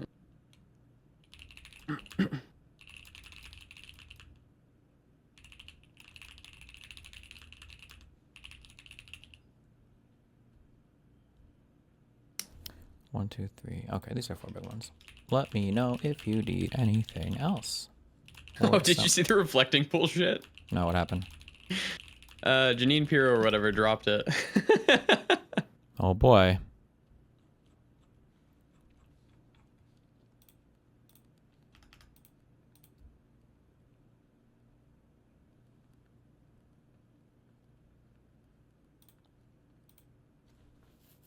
I am live presenting the final fact-checking data. Oh. Relevant word referred to Did you get to talk to Loner Box at the event that you guys debated at, or no? No. Fuck that. and harsh, but changing destructive. Too awkward. I just like to look at him awkwardly from across the room. I might have had the chance to, but it was a busy day because I had to take Nathan to the airport at noon, and then I came back, and then I did...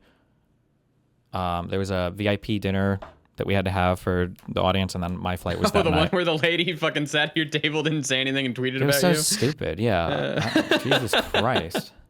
I made it so uncomfortable. Like, nobody was uncomfortable. We just saw her sit there, and we, like, smiled at her, and... It's like, I don't even think about you, lady.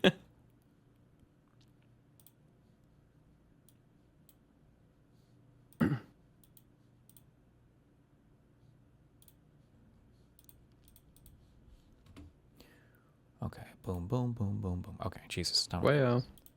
Good one.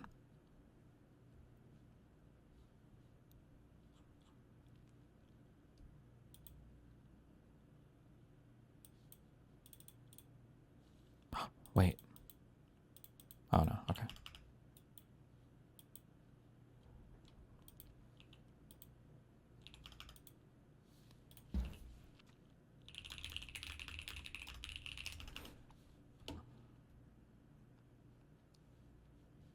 Fuck. Prairie Progressive and Kick earlier said the Bulwark is a great video out about on the Fauci Diaries. Fox is lying to you and they don't care. Hey, thanks for Fox lying? No! Is it members only? Oh, Fox knows they're lying to you and they don't care. Hey, it's Will Sa- What up?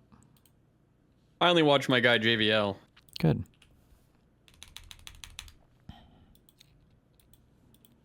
Wait, no, what do you mean? No, all other people here are awesome, okay?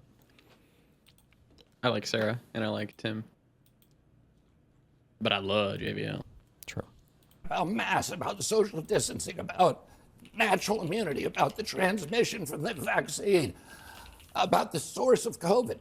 He was lying, and you were punishing people for not trusting the experts. And now you're rolling out the experts again to talk about something that you have no personal knowledge of. Okay, well, guess what?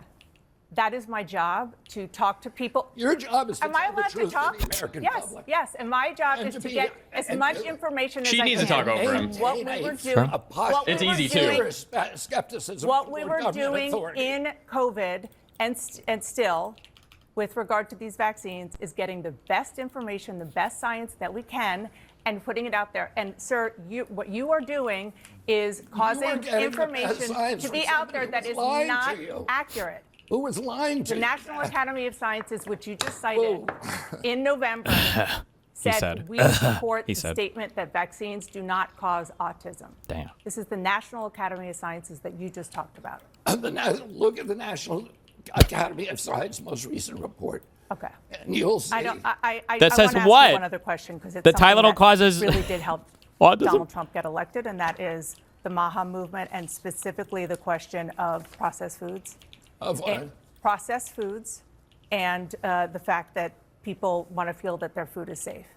My understanding. Look who else believes that Lyme disease and alpha gal syndrome are artificially made. What is alpha gal? I don't even know what the fuck that is. But apparently Ryan Grimm believes it. That's not surprising. A lot of these people all believe. It's like a cluster of conspiracy things that when they believe one thing, they probably also believe a whole bunch of other wacky shit too. Yeah. It's literally the fucking. Have you ever heard of something called? Have you ever talked about something called Lysenkoism? No. So when the Soviet Union was in its infancy, I don't know if this was purely just because they hated fucking Jews or scientists, or they thought they had better science in the fucking Classic. commie place. They didn't believe in genes, I think. And there's this guy called Lysenko, and they tried to develop like an alternate explanation for like how crossbreeding in plants worked and how traits were inherited, or whatever. But they didn't believe, I think, that genes were real things. And some people point to this for some of the reasons why the Soviet Union had issues early on with famines or whatever, because they had poor understandings of crop cycles and everything, because they just wouldn't believe in the science. But I don't know. It's like sometimes I feel like some of these people like reject like capitalist liberal science because it's like it's built into their ideology. Like when I look at somebody like Ryan Grimm, that's just like crazy to me. I don't know. Understanding is that you're pushing for reforms on food safety and ultra-processed foods that have been slowed, in some cases blocked, by people in the administration who are working on behalf of the industry. Is that true? No, that is not true. So you feel that you'll be able to get these reforms done without any problems? I think the grass, the two big reforms that you're probably talking about is ultra-processed. Were all these people like Ryan Graham, Anna Kasparian, have they always been retarded, or were they activated like retard sleeper cells?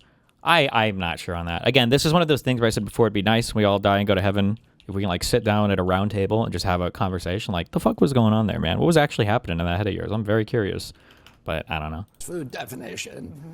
Exactly. I'm gonna play and League in Hell. standards, Yes. and they've both gone through extensive interagency process. I'm very confident that we will get them both out there within probably a month. Well, I'm sorry that this, and that's good news for people who are very moms, and I'm one of them, who are very worried about making sure that our kids eat food and we eat food that is healthy. I'm sorry that this turned into a very contentious conversation. Don't apologize. And, Don't apologize. My job is It's his fault. to try to get the best information out there, and it does concern me when you come in and say things Lie. that have Based. Your take what you're experts saying don't have been agree with. Yeah, call them out. people who have scientific backgrounds, Not you. and who I know have tried to talk to you as well. Thank you for coming in. Oh. Up next, he helped lead the Biden administration's COVID response. Dr. I like the camera on him. Hell yeah. That Be was mad. good. Now we're Be talking. mad.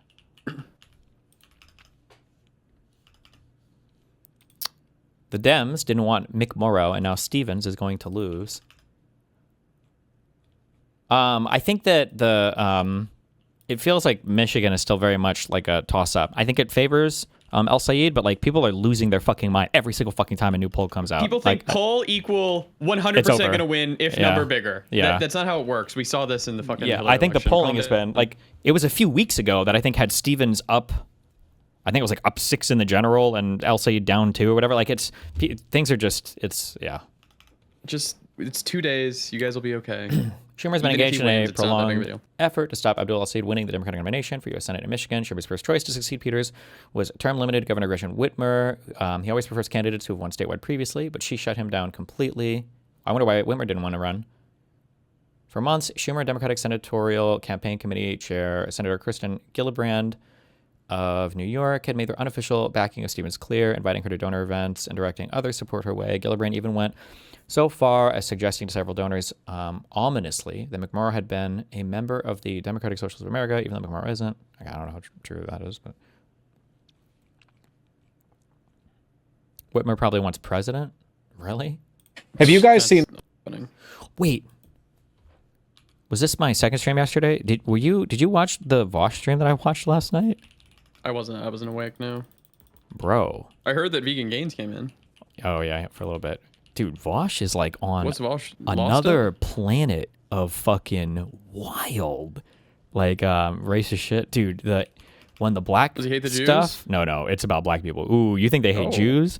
Black people are like fucking kryptonite to the progressive socialist Because they people. don't vote their fucking way? Yeah, and oh my god, the Democratic National Committee or whatever, I think it's the DNC that makes these choices, moved the primary so that the first state is going to be South Carolina instead of like New Hampshire or Iowa, and whoo, they're not happy about that. Oh no, because now you got to get through. Start saying it, man. You got to get through the fucking... black voters. Yeah. In this clip making the rounds. Vaush bashing Islam here too. I feel like the timeline graced me with it after I got in an argument with you guys over religiosity the other day. Muslim girl goes viral for respectfully refusing to shake hands with men after she collected her prize. Ah, that's loud. We hate religion? We do. Damn!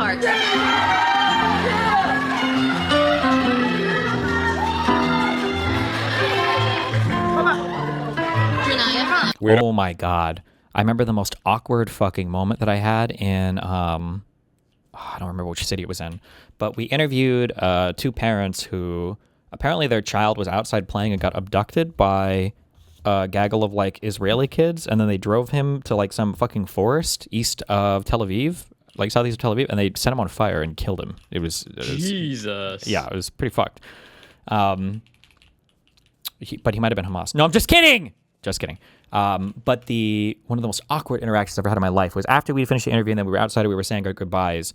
Was I went to give I gave a hug. Runs up. I gave no Jesus Christ. I gave a hug to the mom and the dad gave me a not good look and the mom felt like kind of awkward, and then our tour guide told me afterwards that like you don't hug, I guess, Arabic women. It's not like you're not supposed to. Yeah, that's just like an improper thing to do. Just like shake their hand or something. It's like, oh, okay, my bad.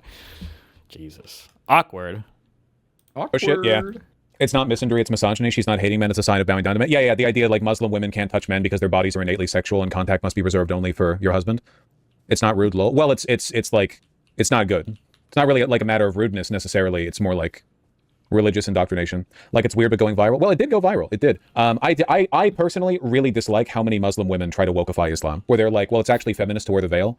It's feminist to never touch men. It's actually feminist to you're preserving women's rights and autonomy or whatever. I've seen a lot of fucking discourse on that. Watch this debate between Dawkins and Mehdi Hassan. It's pretty good. On what?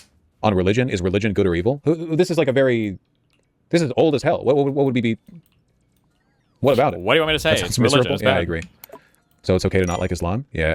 This goes back to the thing I said before about like you can have a good understanding of an issue, or you can have like a very surface level meme understanding of an issue, and then it's just like you're never gonna have like anything good to say about it. I think that there was this weird time where there definitely were people who were being Islamophobic in the United States. It's undeniable, but people went way too far. Like I agree with Vosh. People went way too far to the other end of this, where they were like, actually, Islam is actually super fucking woke, and it's like. No, that's actually really retarded. And like, yeah, hijab is actually super woke and awesome. Now, I will say, I don't think you have to be of the mindset that like, wearing hijab is always this horrible, insulting, terrible thing that it's thrust upon women and they should never have to do it. Like, I think it's fine if women want to wear hijab or whatever, much the same that if Christian women want to wear dresses or whatever the fuck people think it makes them look proper. I think it's fine. But, yeah, people did a little bit too much Islam apologia, which triggered the fuck out of all of you, the atheist bros. But yeah. I like what Quebec does. If you're working in a federal fucking building, taking federal goddamn money, you can't wear any religious iconography. Damn. Even a cross. Get fucked. Well. Yeah. Saw people in the subreddit unironically recommending Richard Dawkins videos, Lamau. God almighty. They all make it so hard for me. They really do. Feminists being mean to men for no reason to miss the point. This isn't feminism. This is Saudi Arabia shit. This isn't feminism. It's not about being mean to men. It's the idea that women are temptresses, innately sexual objects who must be veiled and protected from exposure to men because it degrades them. It's not feminism. It's just like insane. But they frame it as feminism. It is funny you know? seeing like lefties have to fight their more radical audience. It brings me a chuckle. Brings me joy.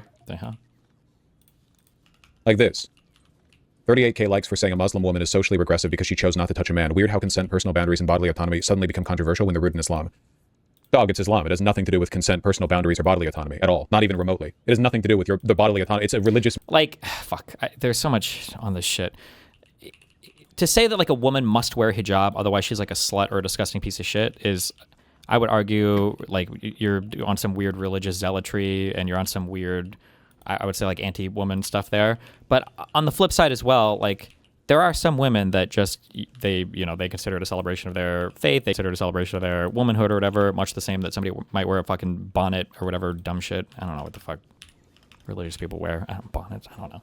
Like it's not, just because somebody wears hijab doesn't necessarily mean that they're like anti-woman or sexist, or it's a woman who's perpetuating sexism or, whatever. Mandate to protect women from men's temptations. It has nothing to do with bodily autonomy. If it was about bodily autonomy, then it would be a personal choice for the women. But it's not. It's why Islam mandates that. Well, depending on what branch, it's always like religious people, right? Some Christians do this, some do that. Is it rage bait? I mean, I do see... Have you guys not seen like this trend of Western Muslim women trying to frame it as though it's politically progressive? Because I see it a lot. Like a lot. It's happened in America before too, right? Muhammad Ali, there's a tradition of like orientalizing Islam and turning it into this like this like una issue, the singular issue, like woke religion that represents defiance of Western colonialism, as if the average Muslim country isn't hopelessly cucked to America. I think the white woman Buddhists are worse than that. True, but there are far fewer of them. Like, look at how disingenuous this is. The biosphere urgently needs to implement communism. Here you are flailing to preserve archaic social relations. Lol, do you think taikonaut's don't touch in space? Why does it bother you so much? We do not want to touch you, Lamau. This is like fake woke. This would be like feminists in Saudi Arabia. Why are you men so insistent on being able to gaze on women's faces? Why are you so insistent on violating the autonomy and consent of these women who have totally of their own volition chosen to veil themselves? Oh, you just want desegregated social spaces so that you can be near women and creep on them, you creepo, you sex pest. It's dumb, just ignore. I mean, it's a bit of a problem. Have you seen incel Arab men? Aren't all Arab men incels? I've seen a lot of 90 Day Fiance. It's pretty bad, man. You don't watch the show, you watch YouTube videos on it? No, I watch it with my I will say, and this is a thing that like this is true for every minority group, it's true for every person, like when people show selective interest in like a religious thing, then the people who are impacted by that thing are never going to take your complaints at face value, and they're always going to feel like there's some secondary motivation going on. So if a woman feels like, for the most part, men don't give a fuck. Like, for instance, if there is a man who's saying that the hijab stuff and the Muslim stuff is all like disgusting and sexist, and that women not being able to touch men is like a horrible thing, but these same men support like anti-abortion laws, then women are going to look at you like, okay, so you just don't like it because in this case, like the religion keeps you from, unfiltered access or unfettered access to our bodies. Is that what's going on? Like that's how they're going to view that. And like I understand it because it seems like it's like when like men got so fucking mad at the health at every size thing. Men got so mad at health at every size stuff, and it's like, so you guys really do care about women's health? That's like a big thing now, because I've never heard any of you guys ever show any concern whatsoever for women's health ever in your entire lives. And now it seems like all these men are super invested in women's health. Or is it more that you just want to make sure that their bodies are like nice and fuckable for you at all points in time? Because that's more what it feels like. It doesn't feel like the concern is being offered in good faith. Friends, slot PV. Got to shout over something. I mean, that's not valid in a country where that religion's legally enforced. However, in the West, Islam can be whatever it chooses to be because it doesn't have the backing of the state. I mean, for one, like Mormonism doesn't have the backing of the state, but people who grow up in Mormon communities and Mormon families face like really severe ostracization when they leave. Like if they choose to leave the cult, they get like blacklisted. That happens to a lot of Muslims in the West too. It might not have the backing of the state, but there's still a fuck ton of social pressure. You have like super far right parents and uncles and aunts and stuff. And also, like, let's take this another step forward. I think that this is just bad, even if it's totally her choice. I mean, how would you feel if a person refused to shake hands with black people? Or just keep it to men? Also, this is another thing that like the like wokies like fuck up because they're just because we all get in our woke feelings and then we want to be woke on everything. When people say like, well, it's not okay to be racist, so why would it be okay to be sexist? Okay, this is it demonstrates a severe lack of thought on any issue ever. Okay, because on the aggregate, as far as I'm aware, different races of people. But there's no reason why they are like insanely biologically dissimilar. Like more or less a black person should be able to do more or less what a white person should be able to do more or less of the time. Okay. I say for maybe some pretty specific things or whatever, but like generally speaking, we can say that. Okay. When you try to map that over to like men and women's issues, men and women are not the same. On the aggregate, men and women are quite different in quite a few ways that give both of them unique sets of concerns. When you try to say like, well, you can't be racist, so why could you treat men and women differently if you shouldn't be able to treat black people differently? It's like, well, because this is not at all the same thing. And when people try to pretend it's the same thing, it's mega ultra super cringe. Don't do that.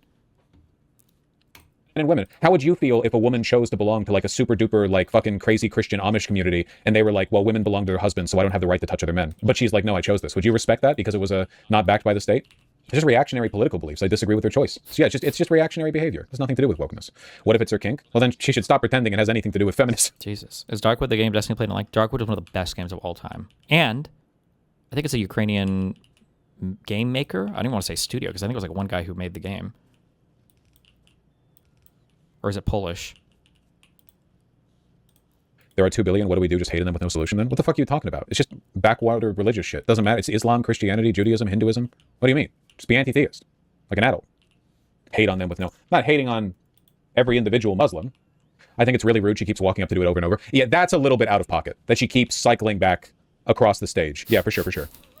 Do Hindus do shit like this? Dog, Hindus have a religiously mandated caste system.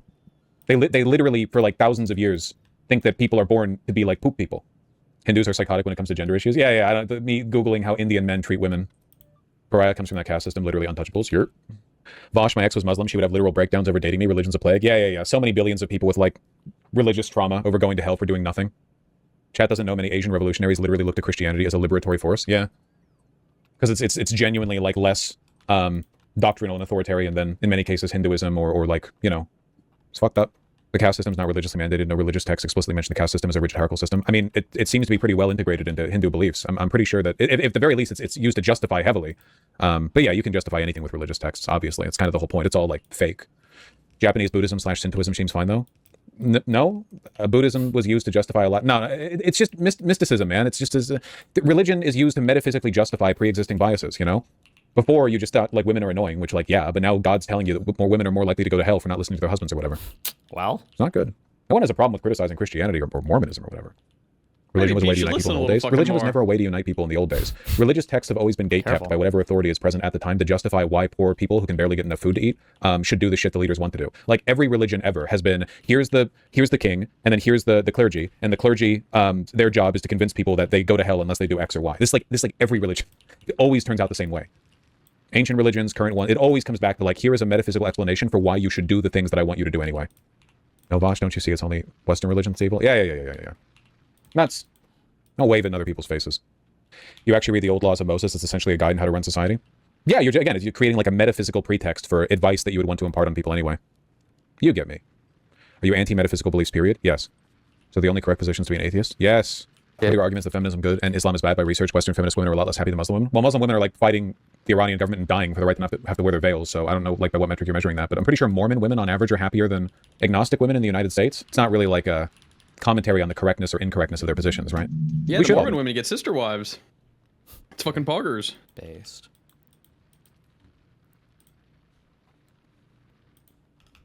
Salatan from the Bulwark. So you may have heard that Hey, it's Will Salatan from the Bulwark. So you may have heard that Republicans got a hold of Anthony Fauci's diary. And this week, they dragged him into a hearing in the Senate. Did you see Hassan and the Francesca talking earlier? No. Oh.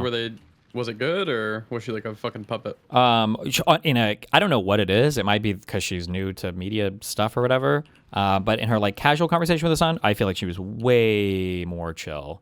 I don't know if they figured out like she just needs to like have a drink or two, like a couple shots for her, but she was infinitely chiller. Like if I would have seen this person, well, no, not good because fuck the DSA bill. But if I would have seen this person, I would have had a much better understanding. Like, okay, I can see how people could have supported this person ever.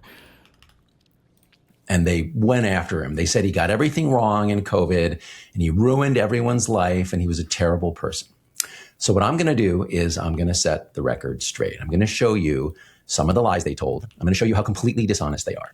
Oh, yeah, Let's start with Robert F. We should have done this. We went over this for like Israel Palestine shit. Anytime somebody is trying to make an argument, and that argument relies on one or two quotes or whatever from a person's book or diary, whatever else, they're probably fucking lying to you. It's just real life just doesn't usually work that way, where you can boil down complex or complicated positions with like a single quote or something. It's just very rarely is that ever going to be the case. Kennedy Jr., the Secretary of Health. On Monday, Kennedy gave an interview to Laura Ingraham on Fox News, and he said Fauci's diary shows that Fauci got a pulmonary infarction, a blood clot in his lung from the Moderna COVID vaccine. He got vaccinated in a very, very public press conference in January of 2020. And then 5 months later, he had, and this is the first time that we knew this from the diary, he had a pulmonary infarction, which is one of the adverse events that NIH, CDC, and FDA said are expected from the vaccine. Yeah, no. Okay, so first of all, Kennedy he's just lying when he claims that these agencies list pulmonary infarction as an expected side effect from the vaccine. Here is the CDC's list of common side effects from the vaccines: soreness, fatigue, headache, fever. Destiny, although not the hijab, I grew up Hasidic and had to shave my head when I got married. It is degrading, and by and large, you do not have a choice. The idea that it's even close to feminism is ridiculous. First of all, I'm not saying it's close to feminism. I'm just saying that if somebody chooses to participate in some tradition like that, it doesn't necessarily mean that they're being not feminist or whatever. Oh, wait, are you a woman? I grew up Hasidic and I had to shave my head when I got married. No, what religion? Wait, do Hasidic men have to shave their heads? Are they the ones with the weird tassels?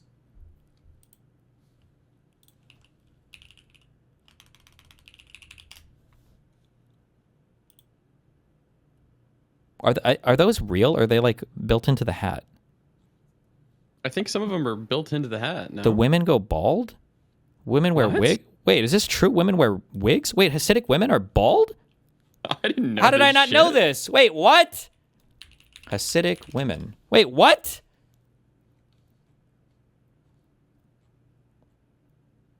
The hell are the Jews doing?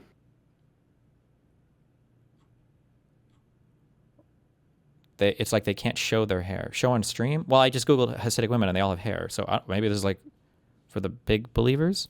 I don't know. Okay. Weird. Destiny, she had to cover her hair, not shave it. Okay. Why don't they have to shave like their eyebrows and everything too? Does that not count? Is it written in the Old Testament anywhere, this stuff about like hair covering? Like, why would God give women long, beautiful hair? I'm just kidding. Why would God give women hair if they're not allowed to show whatever?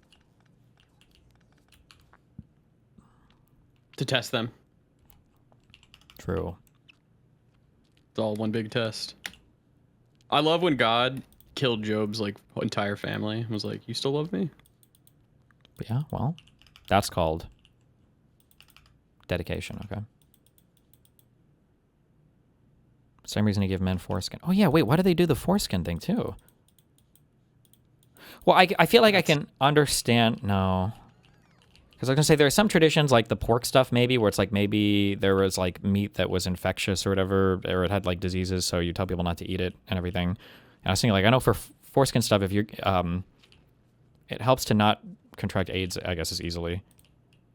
But I don't think AIDS was around way back then, so I have no idea. What the fuck? There's got to be like some historian that's spoken on this. Like, why the fuck did they do the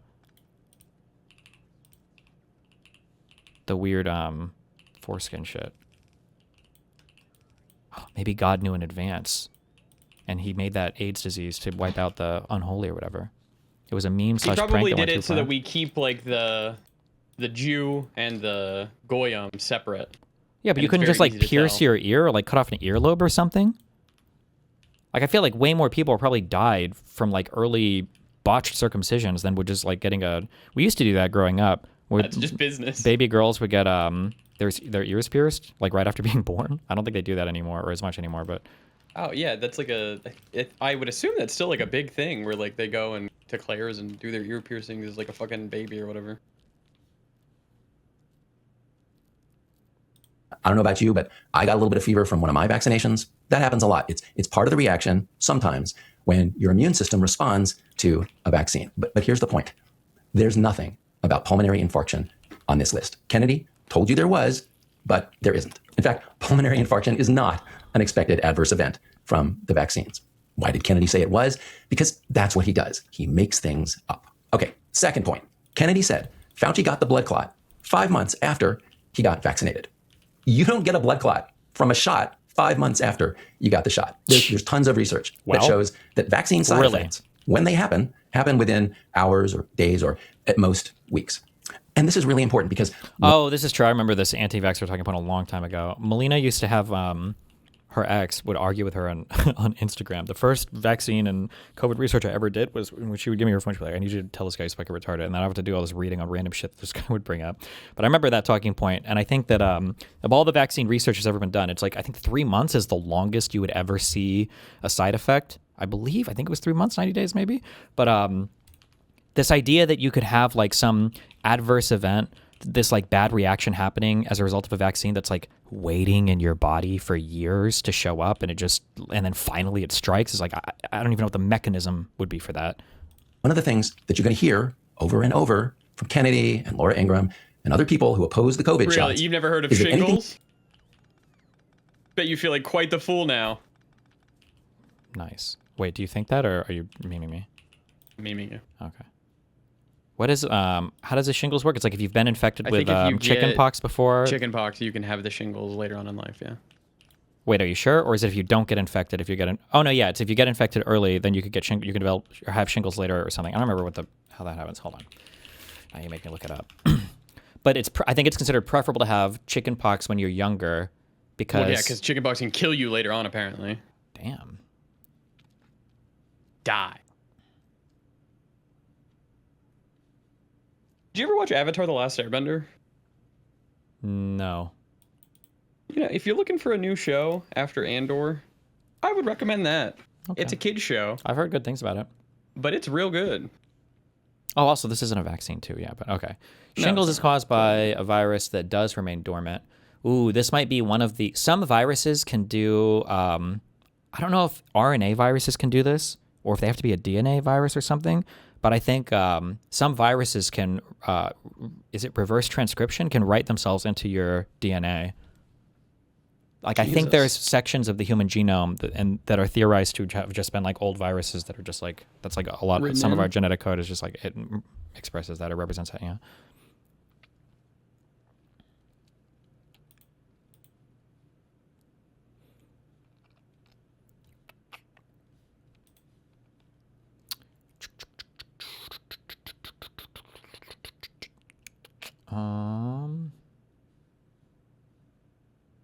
What kind of virus is it?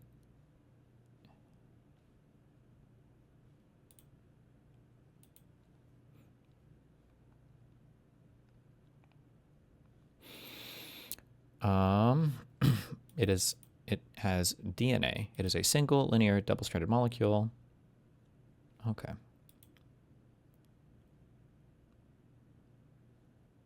Damn. I'm not going to read all this right now. How does a DNA virus work? I understand how the RNA one can use the ribosome to print stuff for the first time. I guess, do DNA viruses have to somehow get into your nucleus before they can print anything? How the fuck do they... I don't know. This is a complicated other thing. I would imagine they would have to somehow, though, no?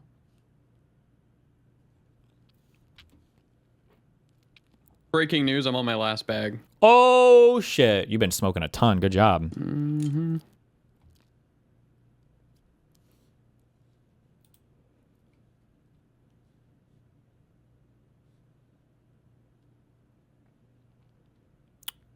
Okay. Once the chickenpox is resolved, the virus can remain dormant in human nerve cells for years or decades, after which it may reactivate and travel along nerve bodies to nerve endings in the skin, producing blisters. Gotcha. Damn. Rip.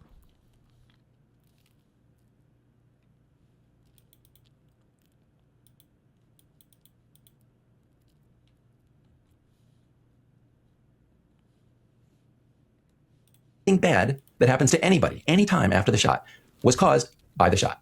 They think that's proof. You talked about the Hank Green AI thing? No, but I'll give you a bunch of videos. We'll check it after, I think. That the shots are dangerous. And this example, where Kennedy confidently tells you that a blood clot 5 months later after the shot came from the shot, illustrates why you can't trust these people. Depends on virus size. The small DNA viruses tend to need nuclear access. Really big ones can code their own polymerases and replicate in cytosol. Oh, sure. One thing that I thought was for the RNA viruses, I thought the RNA viruses used the bodies, because you always say hijacks the cell, that they use the body's ribosomes to print off more viruses, but that's not actually true. At least for COVID, for SARS-CoV-2, when that enters the cell, it uses the ribosome to print off the actual other, I don't know if you call them viral ribosomes, but to print off the virus printing factories, and then those go and they form these little pockets inside the cell, and then they print from there. They only use the ribosome, I think, the first time to print off all the virus printing stuff, and then from there it has its own machinery that it makes to do everything. It's kind of interesting. Blood clot, any time after the shot was caused by the shot. They think that's proof that the shots are dangerous. In this example, where Kennedy confidently tells you that a blood clot 5 months later after the shot came from the shot, illustrates why you can't trust these people and anything they say about so-called vaccine injuries. And by the way, in case you thought that Kennedy knew anything about health or science, let me show you what he told Sean. Can somebody tell me what happened to Hank Green? I don't know if he's just not aware of where audiences are with AI stuff, or if he miscalculated or something, but basically he made a mistake in a video. He had, I know another thing that happened to his brain that he didn't quite understand for what happened, and I was kind of surprised. He has openly stated on Twitter before that AI is part of his workflow, and I thought it was really fascinating, and I actually have some respect for it, because he said something along the lines of I do a lot of writing and research on AI stuff. So I figure I should, be familiar with the technology. So yeah, I do use it. But it never really blew up much on Twitter. But I'm going to guess that in his mind, since he'd already spoken publicly about it a little bit, he probably thought that people kind of know and they just don't care that much. But something happened recently, and there was a mistake in a video or something, and people accused it of being an AI mistake. He goes, no, I do use AI, but it wasn't for this thing. This is how I use it. And then everybody has lost their mind now, and he had to make a huge public statement and everything. And yeah. Did you see Did he say how he uses AI yet, or no? Yeah, he did. He gave a big whole ass thing. Okay. But it doesn't matter. It's just that's like a AI bad. I wish that some of these people, I'm not telling everybody that they have to be as brave and powerful as I am, but I wish sometimes that people would stake a moral position on a topic and would fight for it a little bit, understanding that it's not going to be popular initially, and they might even lose a little bit of an audience, but they want to stake a position and kind of push for it instead of just capitulating to the audiences always. Yeah, it's so annoying. I'll go over the sliders because we have to start at the beginning. I'm just curious. He hasn't lost a ton of audience. It's not a huge subscriber exodus event, at least, I guess. Not yet, maybe. We'll see. Okay. Sean Hannity on Wednesday about Fauci and his blood clot. Then he got one of the primary, most expected adverse events, which was potentially deadly blood clots in his lung, myocardial infarction. Now, I don't know where to begin with this. There's no such thing as a mitochondrial infarction. Now, there are mitochondria in your cell to begin with this. Adverse events, which was potentially deadly blood clots in his lung, myocardial infarction. He probably meant to say, is it myocardial? Would that be heart? Or am I making that up? I think myocardial infarction is a heart attack, but just said fancy so you can jerk yourself off. But is that? Yeah, he probably meant to say that. He misspoke, I guess. Now, I don't know where to begin with this. There's no such thing as a mitochondrial infarction. Now, there are mitochondria in your cells. That's a completely different thing. And there's something called a myocardial infarction, better known as a heart attack. Sure. Anyone who knows anything about medicine would know that a pulmonary infarction, which happens in the lungs, is different from a myocardial infarction, which happens in the heart. Why did Kennedy get it mixed up? Because he's a complete ignoramus. And it's bad enough that Donald Trump made this idiot the Secretary of Health. But what makes it worse is you now have an entire TV network, Fox News, spreading the same lies. For example, here is Jesse Waters, who has... Oh my God. This is my huge frustration. You're watching it happen in real time. This is everybody getting discreetly parts of the story, but just not quite seeing the whole picture.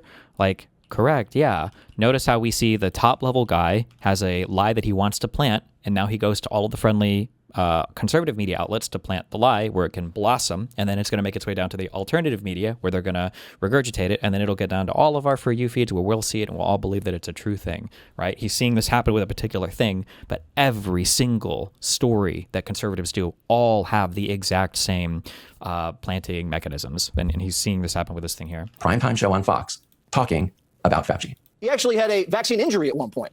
And then he lied and said the vaccine's fine. Meanwhile, he had a clot. A vaccine injury. Waters says Fauci's clot was definitely a vaccine injury. Millions and millions of Americans are watching Fox News, and they're being fed these lies. Okay, here's another one from Waters about Fauci's diary. His favorite word, though, not N95 or natural immunity. Those words barely uttered. It was press. Press. Oh, honey, let me show you Dr. Fauci talking about N95s. But you've got to get a well-fitted mask that has of a high quality. And the two we know are high quality are an N95 or a KN95. So it's a combination, the best mask you can get. And the order of gradation is N95, clearly the best, KN95 next, multiple ply surgical masks, then cloth masks if you get a good fit. Well, if you can tolerate an N95, do it. Nobody talked more about N95s than Fauci did. So why would Waters tell you that Fauci didn't talk about N95s? The answer is Waters is looking at Fauci's diary. A diary is where you put your private thoughts. Kennedy and the Republican senators and Fox News are telling you Fauci is a bad guy because he talked about himself in his diary, which, hello, is what a diary. What in the fuck? Where is Kafka? How can you? There's no way that you can subpoena somebody for their diary. I can't possibly believe that doesn't count as like self-incrimination. That you have a right to read my diary. Like in what or was this leaked or something? Or did somebody steal it? Like how is that even possible? There's no way, right? He emailed it to himself from his government computer. Rip. Gotta be careful for that confidentiality. But, I mean, still, that's pretty cringe that we're gonna mine the diary to see what his personal thoughts were and then pretend that these were the same things that he's presenting to the public or whatever. Yeah. How much research have you done about effectiveness of masks? I mean, we read a little bit about it. I mean, I feel like for the... I feel like for all of the COVID stuff, it was like a combination of things that could kind of help, but I mean, there was no like silver bullet or whatever. Like a little bit of distancing, a little bit of staying home if you're sick, a little bit of masks if you can. Is. Now in public... Why wouldn't you be able to subpoena a diary or a journal? So for criminal stuff and for justice in general, you don't ever want there to be... the reason why we don't have people testify against themselves is because it creates a perverse system of incentives where you can torture, interrogate, harass, bother a citizen until you kind of compel them to tell on themselves, basically. So in a world where you can have corrupt executives that could do that, you wouldn't want people to be compelled to testify against themselves. It's just, I mean, the biggest one is like, yeah, you don't want to have governments incentivized to do weird things to people, and then it's just not good. I wonder if your diary is covered by the Fifth. I would assume only it must be. I would imagine so, that a diary is your personal, that's your own personal thoughts. Yeah, I believe that what you say to like your wife or husband as well is considered like confidential. Like these are covered by your Fifth Amendment right not to self-incriminate. I don't know why I'm guessing that. We can just check. Is diary covered by Fifth Amendment right? Generally, the contents of a personal diary are not protected by the Fifth Amendment because they were written voluntarily. However, the physical act of producing the diary under a court subpoena can sometimes be protected if handing it over forces you to admit guilt. The Fifth Amendment only protects against compelled self-incrimination because you chose to write your diary on your own. The words inside it are not forced statements. The government can use them if they obtain the diary legally. I guess that can be true if they obtain it legally through some other means. But otherwise, I feel like when we search warrant for your diary, I feel like there's no way. And this says it seems like that's not. If the government demands you hand over a diary via subpoena, the physical act of turning it over can act as a testimony that the diary exists, is yours, and is authentic. If proving you possess it incriminates you, the Fifth Amendment might block that specific demand. I feel like it's weird to say that you're voluntarily writing it because it implies that you're publishing basically the information. Like it's not like you're writing it on like a blog somewhere. Whereas you like writing something privately doesn't feel the same as like voluntarily writing something that is ever meant to be shared, especially for a diary. Like, I mean, definitionally, diaries are supposed to be like private things, you know? Yeah, I don't know. Well, Like if I went to the cops and I told them like, oh, hey, Steve admitted to all of this heinous shit in his diary. And then they get like I would call it probably like a bogus search warrant from like a judge. And then they go in, they get your diary. It has that stuff. Would they be able to use it because it's like technically a legal search warrant? Would you just like fight the search warrant? well, if you got something from a search warrant, and the search warrant is legal, then whatever they find is going to be good, assuming they serve the search warrant in the manner dictated by the court or whatever. He didn't talk about himself. In public, he talked about stuff like N95s because that was his job. But Waters doesn't want to tell you that. Waters wants to talk about the diary, not the public record. Look, it's not Fauci who wanted to tell everybody about his personal life.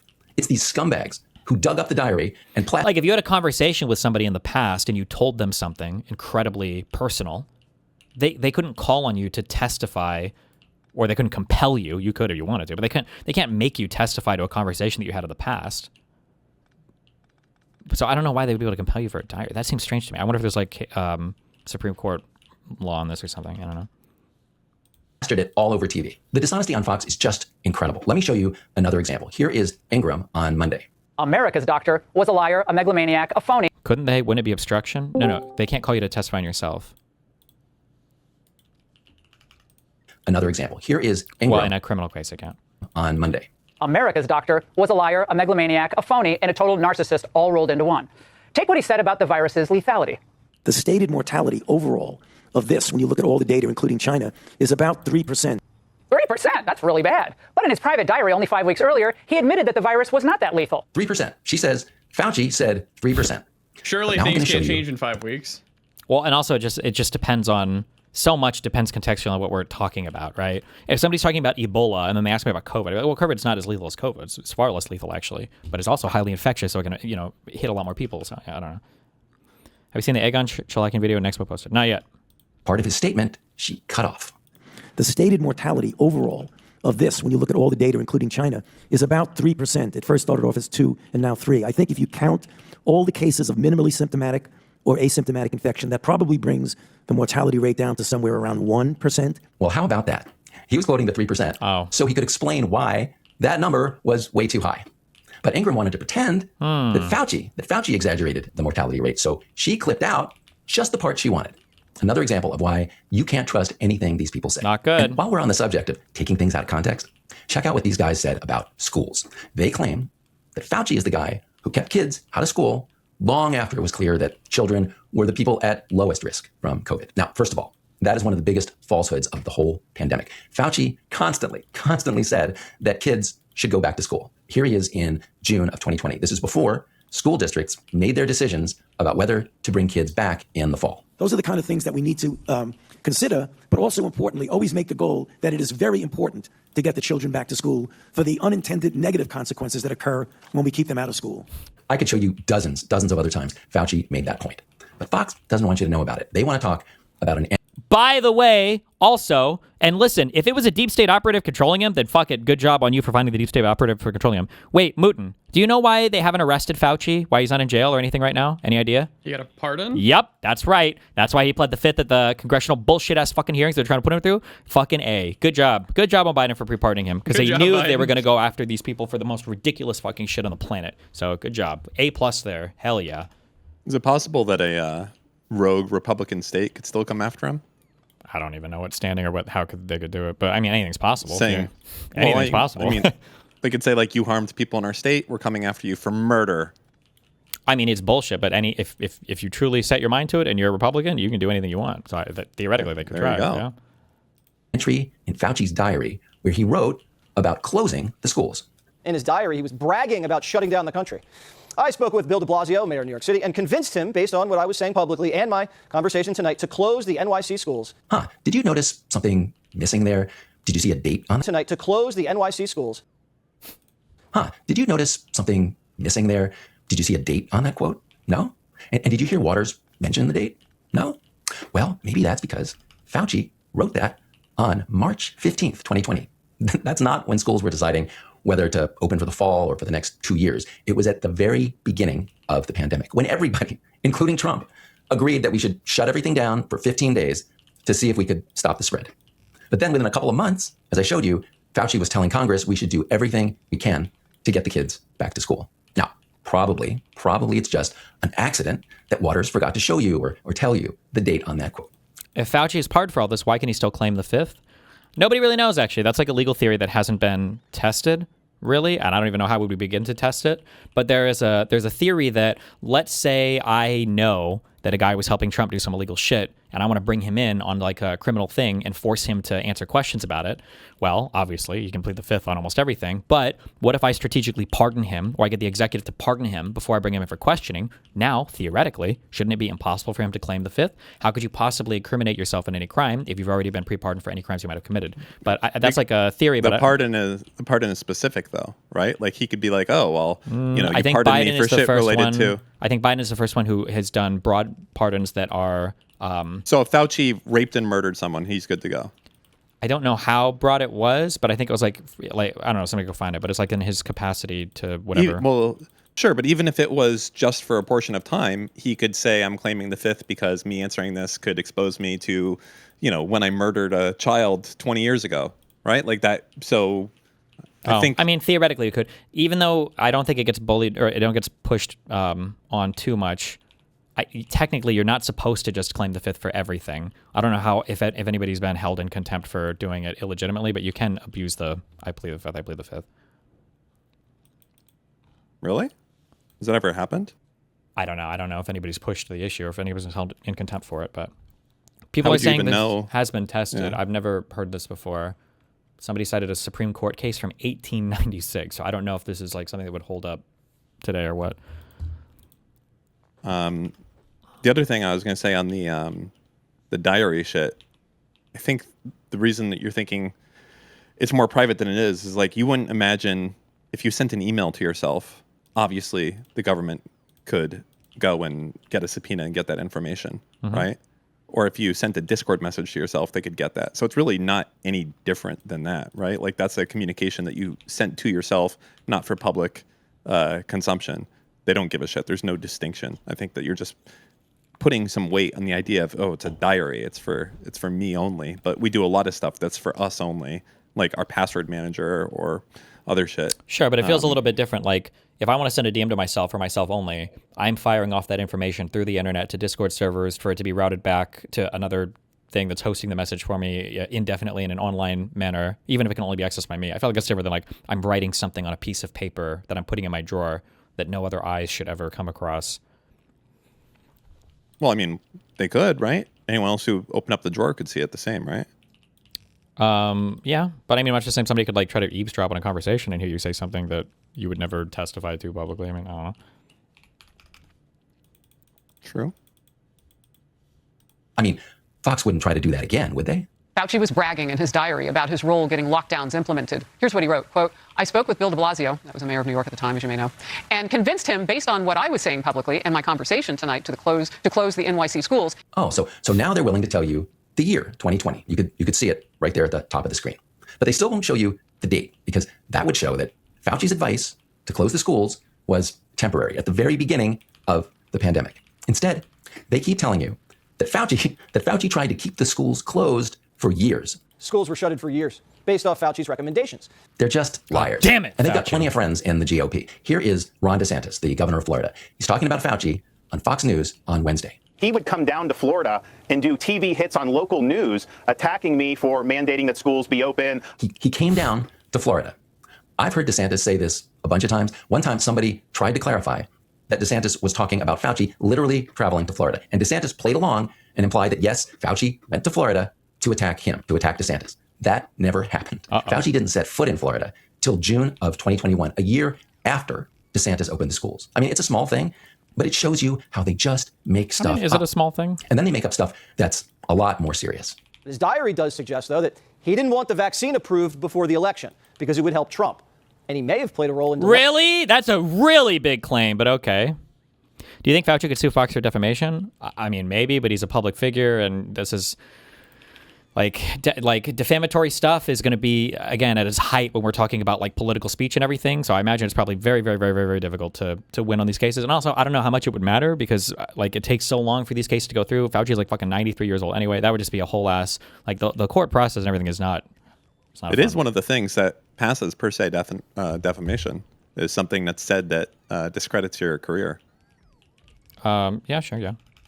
Saying it. Now, there's a reason why Waters doesn't show you a quote to support that. And the reason is it's bullshit. Fauci never tried to delay the vaccines for any political reason. In fact, can we see that picture one more time? Look over there on the left. See that cute little fake? Is that a real picture? Picture of Fauci in pajamas with his diary. You see what he's holding there?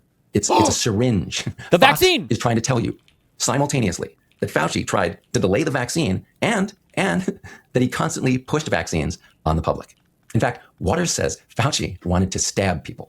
Fauci downplayed natural immunity and over-the-counter so the vaccine companies could keep stabbing and jack up their stock price. So apparently, Fauci wanted Big Pharma to stab you, but not till after the 2020 election.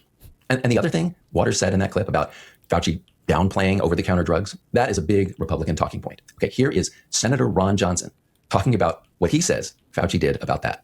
Sabotaging early treatment with effective generic drugs so he could get emergency. Do you see Luke Beasley say Cenk is in the coalition in his call-out video? Wait, we watched that call-out video. Did he say that he was in the coalition? What he says Fauci did about that. Sabotaging early treatment with effective generic drugs so he could get emergency use authorization on the experimental gene therapy injection. Sabotaging treatment so he could get authorization for the vaccine. Johnson calls it gene therapy because Johnson doesn't understand what gene therapy is. But the main point here I have a somewhat hot take on this. I almost kind of wish we have another COVID because all these people hate fucking vaccines so much and they're all the worst people. They really are. Like these people that like make up fucking lies and everything else along those lines of as far as what happens there, it's just, I don't know. It's just, they let so many fucking people die with this misinformation. It's so fucking frustrating. Like so many people who didn't know any better were lied to by these fucking people saying that the vaccine was going to kill them and people died because of it. And no one was like really held accountable. It's like the real life version of Contagion where you have the guy going around being like, don't take it, take Forsythia instead. And no one gave a fuck and people fucking died and nothing happened. Nothing fucking happened. And now to this fucking day, we have Trump and all these dick sucks in power that are still like Trump did so few things that were good when he was in office. And one of the only based amazing things he did was this fucking vaccine. And now he won't even fucking take credit for it because he's such a fucking weak bitch. It's like so fucking annoying. Like them getting the vaccine out, everything that they did to do it in such a period of time was fucking amazing. And he's like, yeah, fuck that, fuck Fauci, fuck vaccines, fuck all that. And it's like, okay, bro, it's just so unbelievably. So many people should be in jail for that shit. Like unironically, so many people should be in jail, and nothing will happen. Nothing will happen, right? I mean, will we ever see it or no? I don't think so, but who knows? We'll see. Yeah, this is the JVL take when people asked who they thought the best new secretary was, or new cabinet member was under Trump, and he said he thought it was RFK because the people who will listen to him will be the people who probably won't be voting much more in the future because they'll be Garbanzo. Yeah. Johnson is accusing Fauci. You know, the worst part sabotage. is the people that push the shit. They will take the vaccine, and they'll just fucking lie about it. Yeah, a lot of them did. Fucking cunts. Fucking. A lot of the Fox. Oh my god, that should be the death penalty. That should be fucking immediate death penalty by like fucking putting you in a fucking vat of acid. If you go out and you tell people not to take the vaccine, and then you secretly take it yourself, death penalty. That should be written to the fucking books. I don't even know if Trump's people would disagree with putting that as a law. I don't know. Of deliberately withholding medication. Well, I mean, Trump's people, like the voters, probably wouldn't because the voters get conned by it and they think that these guys are believers like they are. So the voters would probably be okay with it because they wouldn't think it would affect their people, yeah. Create an emergency so the government would approve the vaccines. Now, that's totally wrong. Fauci was promoting treatment the whole time. But it shows you how nuts Johnson and people like him are. They don't just think Fauci was wrong. They think he's the devil. In fact, they think Fauci created COVID. All of his lies were basically a massive cover-up of his involvement in the creation of the coronavirus to create a pandemic. Please, God, if they mention EcoHealth, I'm going to come. You fund research that create a pandemic, and then the countermeasure kills and injures untold numbers of people. Wow. So Dr. Evil, Fauci, created the pandemic, and then he also created the countermeasures. That's the vaccine, which killed untold numbers. It's so diabolical.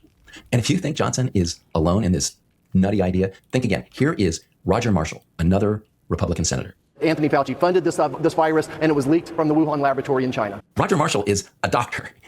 Crazy how Destiny just doesn't listen when Dan talks. Well, I don't know how to say when I agree with people. I mean, I agree with everything Dan's saying. I've said as much. Yeah, I agree 100%. That's why I only debate. He has to keep his. Well, he also has to keep his YouTube channel in check. Can't be out here. True. Wishing for other pandemics. Wild and wacky.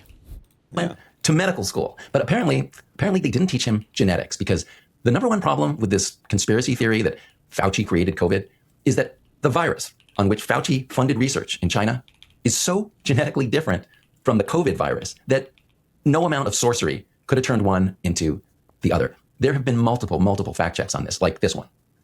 Look, the viruses were 1,000 nucleotides apart. They were just too different. The whole lab leak debate is an endless source of bullshit. It's not that the lab leak theory itself is wrong. It could turn out in some form to be true. The bullshit is what these senators and their buddies on Fox pile on top of the theory. Here's Waters telling you with a straight face that there's no dispute about the lab leak. We all know the virus. Keep in mind another thing to consider. Obviously, nobody will debate this, but or unless I talk to that one guy. As time has gone on, right, and we kept thinking we were going to get more information and more stuff would come out. Literally, people keep saying that as time has gone on, the lab leakers were proven true. I don't know how conservatives get away with this. As time has gone on, literally, absolutely no new information has come out ever to make the lab leak argument convincing. Nothing. Not a single shred of evidence has come out to make it more convincing. But for some reason, they keep thinking it gets stronger and stronger over time. Came from a Chinese lab. There's no dispute over that. And here's Hannity telling you that Fauci in his diary endorsed the lab leak theory. He also seemed to believe that COVID-19 was more than likely man-made in a lab in Wuhan, not created in a wet market with exotic animals, despite stating the exact opposite on television to the public. No, nowhere in his diary did Fauci say that the virus was more than likely made in a lab. That is just another lie. So if these senators and their pals on Fox don't like the vaccines, don't like Fauci, what do they think we should have done during COVID? Well, actually, the only thing that changed was the USA Intel switching to low confidence that lab leak is the leading theory. They didn't give any information. No, they did actually, but it was so stupid. Is because they cite like 3 people who got sick. It's always these 3 mysterious people who got sick, or it's not mysterious. They might have been people that worked at the lab. But the when they say they were sick doesn't match the timeline for them potentially having COVID. Number one, and number two, I don't believe any of the 3 sick people had pneumonia-like symptoms. I think. If it's the same 3, one broke their leg, and then 2 had I think fever and cold. I think it was fever symptoms and colds, maybe like a sore throat or something. But that was it. But these people had their blood tests and blood work done after COVID and everything else. None of them were positive for COVID antibodies. No, and then the most important thing is nobody else around them seemed to be getting sick from COVID. The biggest issue, in my opinion, the number one epidemiological issue that the lab leak people have to deal with when they're trying to make arguments for why the lab leak theory is true is you have to try to explain how is it that a few people got sick and no outbreak happened until magically one of these people visited the wet market, and then that's when it all started spreading.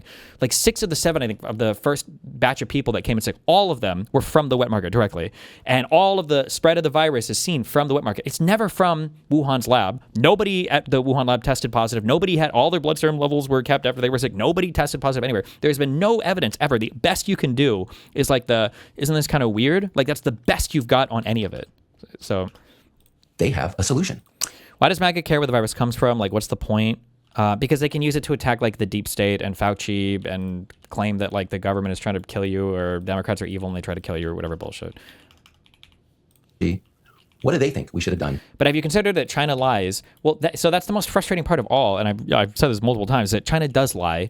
And when people talk about there was a cover-up. There was a cover-up, and it was China trying to cover up that it came from the wet market. When the researchers went in to test the animals, all of the animals have been killed, and I think their bodies bleached. That's why none of the people will just say none of the they weren't able to test any of the animals as positive for the virus, which is true, but it's because they were all killed. They killed them all. That's why they had to test all the drains and everything for it. So it's whatever. He say that the virus was more than likely made in a lab. That is just another lie. So if these senators and their pals on Fox don't like the vaccines, don't like Fauci, what do they think we should have done during COVID? Well, actually, they have a solution. Here is what Laura Ingraham recommended while she was attacking Fauci on Monday. Why is it so hard for you to accept the fact that when it comes to public perception of literally anything, facts are a lot less important than rhetoric/biases? Why are you always pounding the facts? Well, not even big political figures and pundits hardly give a fuck. Well, because this is my channel and that's what I enjoy talking about the most. What do you mean? I'm not a politician. I'm not necessarily like a public communicator on these particular issues. If I was going to go give like a speech at a school or like do a persuasive essay or something, then maybe I would focus more on it. But don't like Fauci. What do they think we should have done during COVID? Well, actually, they have a solution. Here is what Laura Ingraham recommended while she was attacking Fauci on Monday. As the Angles Medicine Cabinet said repeatedly in 2020 and 2021, natural immunity through infection was the best way out of it. Natural immunity through infection. Great idea. Let's do the math. So the population of the United States in April of 2020. I hate this. Does anybody in chat know the best way to not have a foot ache? There's one answer that is better than every other answer. Okay, never mind. There are two answers. Die. But the best would be to chop it off, right? And then it'll never hurt again. Like, to say that natural immunity is better than vaccine-conferred immunity is like, you're talking about a person who has to go through the disease first to acquire the natural immunity. Why would you ever compare these two different things, these two different set of circumstances? It's such a mind-numbingly stupid fucking comparison. Was a little over 330 million. COVID had a documented fatality rate of about 1%. Let's be generous. We'll assume that a lot of cases were mild. They were never detected. So maybe the real rate was more like 0.5%. If 330 million people get an infection with a 0.5% risk of death, that is more than 1.6 million deaths, which is about 500,000 more than we actually had. So if we had listened to these geniuses at Fox and their buddies in Congress, 500,000 more Americans would have died. And if the fatality rate was like 1%, that would mean an extra 2 million Americans would have died. That is what Fauci and his cute little syringe, that is what he prevented. And what do these guys, these Fauci haters, what do they want us to do now after they throw Fauci in jail? What do they want to do about, the diseases that we're dealing with now? Well, the first thing they recommend is don't do anything that public health officials tell you to do, because it's all a conspiracy to take away your freedom and kill you. Here is Ron Johnson. If we don't hold these people accountable, they'll do it again. You can see them trying to do it with what's monkeypox, or this hantavirus, or it's another bird flu, or it's Ebola. Oh my God, yeah. And then every single new like viral thing that came out now was like nobody. It's so crazy, and it's so fucking frustrating because like I remember calling this out so much back in the mRNA vaccine days too, and I don't even know if conservatives fought me on it. I'm sure some of them did, where it's like, you guys are functionally going to become I'm sorry, not functionally. You guys are just becoming anti-vaxxers. Like, all of you guys are going to become anti-vaxxers. And like, they would get so mad when you call them anti-vaxxers. We're not anti-vaxxers. We're just vaccine skeptic around the mRNA technology and also any other COVID vaccines, even if they didn't use the mRNA technology. And then what happened? They became they became skeptical of every single fucking part of the medical system. Like, that's exactly what happened. It is so stupid. They create fear so that they can force these countermeasures on us. And by the way, the whole issue of creating countermeasures, bioweaponry countermeasures, to me, it's a smokescreen to do bioweapon research itself. Look, I know science is countermeasures and defensive things are always going to be like one and the same. Like, is that ever not the case? Is it even possible for that to not be the case? Like, what do you mean? Complicated, but these people are nuts. They are delusional, they are dishonest, and they are extremely dangerous. The lies that they're telling you about Fauci are just a prelude to all the lies they're going to keep telling you about Ebola and hantavirus and all the other threats that are coming at us. If everyone had listened to them instead of listening to Fauci, hundreds of thousands of Americans who are alive today would be dead. And if we listen to them next time, God knows how many more will die. Not good.